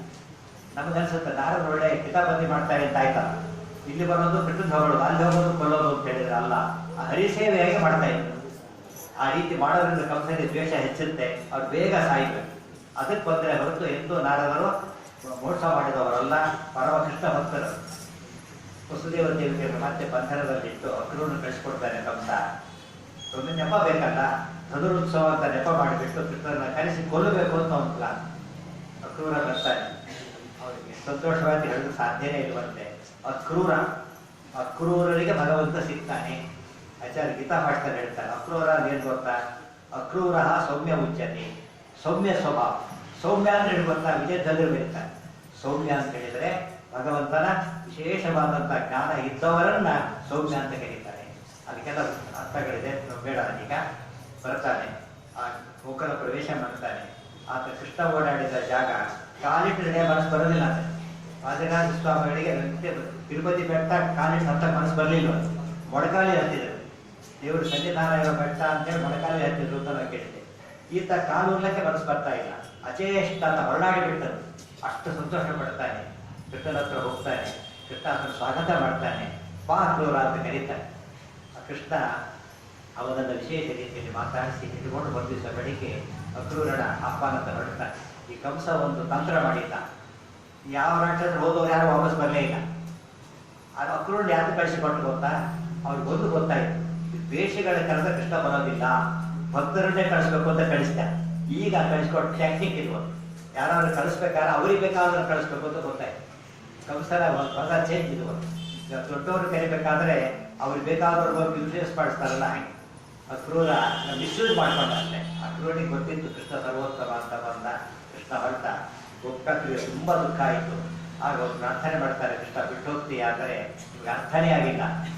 ಅಖಿಲ ದೇಹಿನ ಅಂತರಾತ್ಮದಕ್ಕಂತ ಸ್ತೋತ್ರ ಮಾಡಿ ಬಿಟ್ಟು ಹೋಗ್ತೀಯ ಅಂದ್ರೆ ಏನರ್ಥ? ಯಾವಾಗಲೂ ಇರ್ತೇನೆ ಅಂತ ಕೃಷ್ಣ ಹೇಳ್ತಾನೆ. ಮುಂದೆ ಹೋಗ್ತಾನೆ, ಅಲ್ಲಿ ಬ್ರಹ್ಮಹರದ ಅಂತ ಬರುತ್ತೆ ದಾರಿಯವರು. ಅಲ್ಲಿ ಅಕ್ರೂರಿ ವಿಶ್ವರೂಪವನ್ನು ಕೃಷ್ಣ ತೋರಿಸ್ತಾನೆ. ಇವತ್ತಿಗೂ ಜಾಗ ತೋರಿಸ್ತಾರೆ, ಬ್ರಹ್ಮಹರದ ಎಲ್ಲಿ ಅಂತ. ಇವತ್ತು ನದಿ ಇಲ್ಲ ಅಂತ, ನದಿ ಬರೋ ದೂರ ಹೋಗ್ಬಿಟ್ಟಿದೆ, ಬ್ರಹ್ಮಹರದ ಜಾಗ ಇದೆ. ಅಲ್ಲಿ ಅಕ್ರೂರು ಸ್ನಾನ ಮಾಡ್ತಾರೆ, ದಸರಾ ತೋರಿಸ್ಕೊಡ್ತಾನೆ. ಮುಂದೆ ಪ್ರವೇಶ ಮಾಡಿದಾಗ ರಜಕರ ಕೃಷ್ಣ ಸಂಹಾರ ಮಾಡ್ತಾನೆ. ಅಗಸನನ್ನ ವಸ್ತ್ರ ಕೊಡೋದಿಲ್ಲ ಗೊತ್ತಾಗ್ತಾನೆ. ಒಬ್ಬಳು ತಿರುವತ್ತೆ 3 ಕಡೆ ದೇಹವಾಗಿದ್ದ ಭೂನಿ ಅಮ್ಮ ಗಂಧ ಕೊಡು ಅಂತ ಕೇಳ್ತಾನೆ. ಅವಳು ಸಂತೋಷದಿಂದ ಕೊಡ್ತಾಳೆ. ಬರೀ ಅವ್ರು ಕೇಳಿದ್ರೆ ಕೊಡ್ಲಿಲ್ಲ, ಇವಳು ಕೇಳಿದ್ರೆ ಕೊಟ್ಟು ಅಲ್ಲ, ಖುಷಿಯಿಂದ ಕೊಟ್ಟು ಎಲ್ಲ ಕೊಟ್ಟು. ಕಂಸನಿಗಿಟ್ಟು ಕೃಷ್ಣನಿಗೆ ಎಲ್ಲ ಭಾಗ ಮಾಡಲಿಲ್ಲ, ಕೃಷ್ಣನಿಗೆ ಎಲ್ಲ ಕೊಟ್ಬಿಡ್ತಾರೆ, ಸರ್ವಾರ್ಪಣೆ ಮಾಡ್ತಾರೆ. ಕೃಷ್ಣ ಅದನ್ನು ತಗೊಂಡು ಅವಳನ್ನ ಕ್ಷಣಕ್ಕೇನೆ ಅತ್ಯಂತ ಕುರೂಪಿಯಂತೆ ಕಾಣ್ತಿದ್ದ ಅವಳನ್ನ ತ್ರಿಪುರ ಸುಂದರಿಯನ್ನಾಗಿ ಮಾಡ್ತಾನೆ. ಅವಳ 2 ಕಾಲದಲ್ಲಿ ತನ್ನ ಕಾಲು ಊರಿ ಗಲ್ಲಕ್ಕೆ 3 ಗಳ್ಳಿಟ್ಟಿಗೆ ಎತ್ತಿದರಂತೆ ಸ್ಟ್ರೇಟ್ ಆಗಿ. ಅವಳು ನೋಡ್ಲಿಕ್ಕೆ ಯಾರು ಇಷ್ಟಪಡ್ತಿರ್ಲಿಲ್ಲ, ಅವಳು ತನ್ನನ್ನು ನೋಡಿದ್ರೆ ಸಾಕು ಅನ್ನೋಷ್ಟು ಬಿಟ್ಟು ಸುಂದರಿಯಾಗಿ ಹೋಗ್ತಾರೆ. ಇದು ಕೃಷ್ಣ ಅಂತ ಹೇಳ್ತಾರೆ, ಪರಮಾತ್ಮನಿಗೆ ಗಂಧಾರ್ಪಣೆ ಮಾಡೋದ್ರಿಂದ ಅವರಿಗೆ ಸ್ವರೂಪ ಬರುತ್ತೆ ಅಂತ. ಯಾರು ದೇವರಿಗೆ ಗಂಧಾರ್ಪಣೆ ಮಾಡ್ತಾರೋ ಅವರು ತನ್ನ ಸ್ವರೂಪಿಗಳಾಗ್ತಾರೆ. ಒಳ್ಳೆ ದೃಷ್ಟಾಂತ. ಅದು ಇನ್ಸ್ಟೆಂಟ್ ಆಗಿ ಮತ್ತೆ ಎಷ್ಟೋ ದಿವಸ ಮೇಲಲ್ಲ, ಆ ಕ್ಷಣದಲ್ಲೇನೆ. ಅದಕ್ಕೆ ಸತ್ಯೋ ನೃತ್ಯ ಅವರುದ್ಧತೆ ಪ್ರಕೃತಿ ಶುಶ್ರೂಷುತಿ ತಕ್ಷಣ. ಅದು ಬೆಂಕಿ ಮೇಲೆ ಕೈ ಇಡುತ್ತೆ, ಎಷ್ಟೊತ್ತು ಬೇಕು ಸುಡ್ಲೆಕ್ಕ, ಅದು ಸುಟ್ಟಿಲ್ಲೇ ಹೊಡಿಯುತ್ತೆ, ಕರೆಕ್ಟ್ ಕೊಡ್ತಾರೆ, ತಕ್ಷಣ ಶಾಕ್ ಹೊಡಿಯುತ್ತೆ. ಇದಕ್ಕೆ ಭಗವಂತ ಇಮಿಡಿಯೇಟ್ ಆಗಿ ರೆಸ್ಪಾಂಡ್ ಮಾಡ್ತಾನೆ. ಅವಳ ಉದ್ಧಾರ ಹೊಡೆಯಬಿಟ್ಟ. ಅದರಿಂದ ಅನೇಕ ಮಹಿಮೆ ತೋರಿಸ್ತಾನೆ. ಮುಂದೆ ಕೂಲಯ ಪೀಠವನ್ನು ಕೊಲ್ತಾನೆ, ಮಾವಟಿಗಳನ್ನು ಕೊಲ್ತಾನೆ, ಒಳಗೆ ಪ್ರವೇಶ ಮಾಡ್ತಾನೆ. ರಂಗದಲ್ಲಿ ಶಿವಧನುಸ್ಸನ್ನು ಭಂಗ ಮಾಡ್ತಾನೆ ಕೃಷ್ಣ. ರಾಮಾಯಣದಲ್ಲೂ ಶಿವಧನುರ್ ಭಂಗ, ಭಾಗವತದಲ್ಲೂ ಕೃಷ್ಣದ ಶಿವಧನುರ್ ಭಂಗ. ಅಲ್ಲಿ ಶಿವಧನುರ್ ಭಂಗ ಮಾಡಿ ತಾನು ಪಾಶುಪದಾಧಿಪತಿಗಳನ್ನು ಖಂಡನೆ ಮಾಡ್ತಾ ಸರ್ವೋತ್ತಮ ಅಂತ ತೋರಿಸ್ತಾನೆ. ಇಲ್ಲಿ ತಾನು ಮತ್ತೊಮ್ಮೆ ಸರ್ವೋತ್ತಮ ಅಂತ ತೋರಿಸ್ತಾನೆ. ಇದೆಲ್ಲ ಇಂಡಿಕೇಶನ್ ಹೌದು. ಕಂಸನಿಗೆ ಆಗಲಾರ ಎಚ್ಚರಿಕೆ ಬರಲಿ ಅಂತೇಳಿ ಅವನಿಗೆ ಬರಲೇ ಇಲ್ಲ. ಜೀವ ಇದ್ರೆ ಎಚ್ಚರಿಕೆ ಬರ್ತದೆ, ಡೆಡ್ ಬಾಡಿಗೆ ಎಚ್ಚರಿಕೆ ಬರ್ತದೆ. ಅವರು ಮೃತರಿದ್ದ ಹಾಗೆ, ಮೃತಪ್ರಾಯರವರೆಲ್ಲ ದೇವರು ಬಿಟ್ಟವರು. ಕೃಷ್ಣ ಒಳಗೆ ಪ್ರವೇಶ ಮಾಡ್ತಾನೆ. ಯಾವನವರ ಮುಷ್ಟಿಕರಂತ ದೊಡ್ಡ ದೈತ್ಯರು, ಅಜಾನುಭಾವಗಳು, ಇವರಿಬ್ಬರು 10 ವರ್ಷದ ಹುಡುಗರು. ಅವ್ರ ಯುದ್ಧಕ್ಕೆ ಬಿಡ್ತಾನೆ. ಜನ ಬೈಕೋತಾರೆ, ಏನ್ ಪಾಪಿಷ್ಟ ಕಂಸ ಇವರು, ಮ್ಯಾಚಿಂಗ್ ಅಲ್ವೇ ಅಲ್ಲ, ನಿಜವಾಗ್ಲೂ ಮ್ಯಾಚಿಂಗ್ ಅಲ್ಲ. ಜನರ ಪ್ರಕಾರ ಅವರು ದೊಡ್ಡವರು, ಕೃಷ್ಣ ಸಣ್ಣವರು. ಶಾಸ್ತ್ರ ಪ್ರಕಾರ ಕೃಷ್ಣ ದೊಡ್ಡವರು, ಇವರು ಸಣ್ಣ, ಉಲ್ಟಾ ಪಡ್ತಾರೆ. ಎಂತ ಮ್ಯಾಚಿಂಗ್ ಇದು, ಬೈಕೊಟ್ರು ಆಗ ಸತ್ಯ ಆಯ್ತು ಅಷ್ಟೇ. ಕೃಷ್ಣ ಬಲರಾಮ ತೊಂದರೆ ಕೊಡ್ತಾರೆ ಅವರೆಲ್ಲ ಕೂಡ. ಕಂಸ 20 ಲಕ್ಷ ಸೈನ್ಯ ಕೊಟ್ಟಿರ್ತಾನೆ. ಪಾಂಡವರವರು ಒಟ್ಟು ಸೈನ್ಯಕ್ಕಿಂತ 18 ಲಕ್ಷ ಹೋಗಿ, ಇವ್ರು ಒಬ್ಬಂದೇನೆ 20 ಲಕ್ಷ ಸೈನ್ಯ. ಕೃಷ್ಣ ಅದನ್ನೆಲ್ಲ ಸಂಹಾರ ಮಾಡ್ತಾನೆ. ಇಂದ್ರದೇವರು ಸೌರ ಕಳಿಸ್ಕೊಡ್ತಾರೆ ಮಾತಾಡಿಯ ಮೂಲಕವಾಗಿ. ಕೃಷ್ಣ ಅದರಲ್ಲಿ ಕೂತು ಅವರು ಸೇವೆಯನ್ನು ಸ್ವೀಕಾರ ಮಾಡ್ತಾನೆ. ಅಷ್ಟು ಜನ ಕೊಲ್ತಾನೆ. ಆಮೇಲೆ ಕಂಸನನ್ನ ತಾನೇ ಹಿಡಿದು ಅವರನ್ನು ಸಂಹಾರ ಮಾಡ್ತಾನೆ. ಕೃಷ್ಣ ಬರೀ ಕೈ ಹೊರತು ಹೋಗ್ತಾನೆ. ಅದಕ್ಕೊಂದು ಬೇರೆ ಪುರಾಣದಲ್ಲಿ ಕಾರಣ ಉಂಟು. ಕಂಸನಿಗೆ ಬೇರೆ ಯಾವ ಶಸ್ತ್ರಾಂತರಗಳು ಸಾವಿಲ್ಲ ಅಂತ ಬೇರೆ ವರ ಇರ್ತಾರೆ. ಅದು ಕೃಷ್ಣ ಬರೀ ಕೈಲಿ ಬಂದು ಅವನನ್ನು ಹೇಗೆ ದರ್ಶಕ ರೂಪದಿಂದ ಕೃಷ್ಣ ಭಗವಂತ ಹಿರಣ್ಯಕೃಷ್ಣರು ಹೋಗ್ತಾರಲ್ಲ, ಹಾಗೆ ಇವನನ್ನು ಶಸ್ತ್ರಾಸ್ತ್ರವಿಲ್ಲದೆ ಕೊಡಬೇಕು ಅಂತ ದರ್ಶಿ ಹೆಚ್ಚಿಗೆ ಹೊಡೆದುಕೊತಾಗ್ಬಿಡ್ತಾನೆ. ಕಂಸನೊಳಗೆ ಮೃಗುಗಳ ಆವೇಶ ಇರ್ತದೆ, ಅವರು ಸದ್ಗತಿಗೆ ಹೋಗ್ತಾರೆ. ಯಾತಕ್ಕೆ ಸ್ಪಷ್ಟೀಕರಣ ಬೇಕು ಅಂದರೆ, ಬೇಕಾ ಚೈತ್ಯಾದಿಯೋ ರೂಪ ಅಂತ ಹೇಳ್ತಾ ಭಯ ಕಂಸ ಅನ್ನೋ ಮಾತು ಬರುತ್ತೆ. ಕಂಸನಿಗೆ ಸದ್ಗತಿ ಆಯಿತು ಅನ್ನೋ ಮಾತು ಬರುತ್ತೆ. ಅಲ್ಲ, ಒಳಗಿದ್ದ ಮೃಗುಗಳಿಗೆ ಸದ್ಗತಿ ಆಯಿತು ಅಂತ ಅಲ್ಲ. ಮುಂದೆ ಕೃಷ್ಣ ಮಧುರೆಯ ಜನಗಳನ್ನ ಪೂರ್ವ ರೀತಿಯಲ್ಲಿ ಮಧುರವನ್ನಾಗಿ ಮಾಡ್ತಾನೆ. ಕಂಸನ ಭಯದಿಂದ ಊರನ್ನು ಬಿಟ್ಟು ಎಷ್ಟೋ ಜನ ಬೇರೆ ಕಡೆ ಹೋಗ್ಬಿಟ್ಟಿದ್ರು, ವಲಸೆ ಹೋಗ್ಬಿಟ್ಟಿದ್ರು. ಕೃಷ್ಣ ಬಂದು ಯಾವೆಲ್ಲರೂ ವಾಪಸ್ ಬರ್ತಾರೆ. ಕೃಷ್ಣ ಇದ್ದಾಗ ದೂರ ಹೋಗಿದ್ರು, ಕೃಷ್ಣ ಬಂದ ತಕ್ಷಣ ವಾಪಸ್ ಬಂದರು.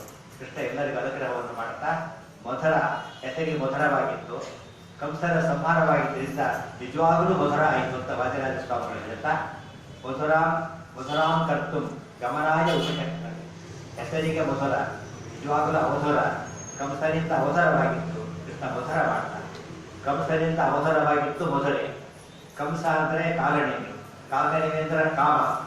ನಮ್ಮ ಎಲ್ಲಿವರೆಗೂ ಕಾಮ ತುಂಬಿಕೊಂಡಿರುತ್ತೋ ನಮ್ಮ ಜೀವನದಲ್ಲಿ ಸುಖ ಇರೋದಿಲ್ಲ. ಯಾವಾಗ ಕಾಮ ಹೋಗುತ್ತೋ ಆಗ ಸುಖವಾಗಿರ್ತಾನೆ ಮನುಷ್ಯ. ಜೀವನದಲ್ಲಿ ಸುಖ ಸಂತೋಷ ಕಾಣಬೇಕು ಅಂದರೆ ಬಯಸಿದ ವಸ್ತು ತಗೊಂಡು ಸಂತೋಷ ಪಡಬಾರ್ದು. ಆ ವಸ್ತುವನ್ನು ಬಿಟ್ಟರೆ ನಿಜವಾದ ಸಂತೋಷವಾಗ್ತದೆ. ಕರ್ಮಣ್ಯ ವಾಧಿಕಾರಕ್ಕೆ ಮಾಫಲೇಶು ಲತಾಂತನ. ಇದು ದಶಮಸ್ಕಂದದ ಕಂಸವನೆಯವರೆಗೂ ಕೂಡ ದಶಮಸ್ಕಂದದ ಪೂರ್ವಾರ್ಥ ಇರೋದು. ಉತ್ತರಾರ್ಥವನ್ನ ಒಂದು ಪವಮಾನಕ್ಕೆ ಮುಂದುವರಿಸ್ತಾ ಇದ್ದಾರೆ. ಕೃಷ್ಣನ ಈ ಮಹಿಮೆ ಬಾಲಲೀಲೆಯ ಮಹಿಮೆಗಳಲ್ಲಿ ಹೆಸರಿಗೆ ಬಾಲಲೀಲೆ, ಬ್ರಹ್ಮಾದಿಗಳಿಗೂ ಮಾಡಲಾಗದ ಅತಿ ಪ್ರೌಢವಾದ ಲೀಲೆಗಳನ್ನು ಕೃಷ್ಣ ತೋರಿಸ್ತಾ ತಾನು ಸರ್ವೋತ್ತಮ. ಇದು ನಿಜವಾದ ಅರ್ಥದಲ್ಲಿ ಕೃಷ್ಣನ ಮಹಿಮೆ. ಮುಂದೆ ಆತನ ಮದುವೆಗಳೆಲ್ಲ ಮುಂದೆ ನಡೆಯುತ್ತೆ. ಇದು ಕಂಸನ ಮದುವೆ ಆದಮೇಲೆ ಮುಂದೆ ನಡೆಯುತ್ತೆ. ಪವಿತ್ರವಾದಂತಹ ಕಾರ್ತಿಕ ಮಾಸದ ಶುಕ್ಲ ಪಕ್ಷದ ಏಕಾದಶಿ, ಈ ನಾಳೆ ದ್ವಾದಶಿ ಅಂದರೆ ಕೇಳಿದ್ದೀರಿ ಈಗಾಗಲೇ. ಅಂಬರೀಷನ ಪ್ರಸಂಗ ನಡೆದಿದ್ದೇ ಈ ದ್ವಾದಶಿ ಕಾಲ. ಕೃಷ್ಣ ಉದ್ಧಾರ ಮಾಡಿದ್ದೇ ದ್ವಾದಶಿ ಕಾಲದಿಂದ ಶ್ರೇಷ್ಠ. ನಾಳೆ ಹುಣ್ಣಿಮೆ ಬರುತ್ತಲ್ಲ, ತುಳಸಿ ಜಯಂತಿಯು, ತುಳಸಿ ಅವತಾರ ಮಾಡಿದ ದಿವಸ ಹುಣ್ಣಿಮೆ. ರಾತ್ರಿ ಅವರ ಪರ್ವಕಾಲಗಳು ಸುರಿಮಳೆಯುವುದು. ಚಾತುರ್ಮಾಸದಲ್ಲಿ ಒಂದೇ ತಿಂಗಳಿಗಿಂತ ಒಂದೇ ತಿಂಗಳು ಜಾಸ್ತಿ. ಮನೆ ತಿಂಗಳಲ್ಲೂ ಕೂಡ ಕೊನೆ ದಿವಸ ಭಾರಿ ಶ್ರೇಷ್ಠ. ಹುಣ್ಣಿಮೆ ಹೈಯೆಸ್ಟ್ ದಿವಸ ಅಂತ ಹೇಳ್ತಾರೆ. ಅವತ್ತೇ ತುಳಸಿ ಜಯಂತಿ ಆಗಿದೆ. ಉತ್ತರೋತ್ತರ ಪ್ರಾಬಲ್ಯ ಅಂತ ಪವಿತ್ರವಾದ ಸಂದರ್ಭದಲ್ಲಿ ಒಂದು ಅಖಂಡ ಭಾಗವತವನ್ನು ನಡೆಸ್ತಾ ಅಖಂಡ ಪುಣ್ಯವನ್ನ ಮಾಡಿದ್ದಾರೆ ಜನಗಳಿಗೆಲ್ಲ. ಅದು ಅಖಂಡವಾಗಿ ಶಾಶ್ವತ ಅಕ್ಷಯಂ ಕರ್ಮ ಅಂತ ಹೇಳಿರೋದ್ರಿಂದ ಶಾಶ್ವತವಾಗಿ ದೇವರ ಪ್ರಾರ್ಥನೆ ಮಾಡ್ತಾ ಈ ಪ್ರವಚನವನ್ನ ಸಮರ್ಪಣ ಮಾಡಿ.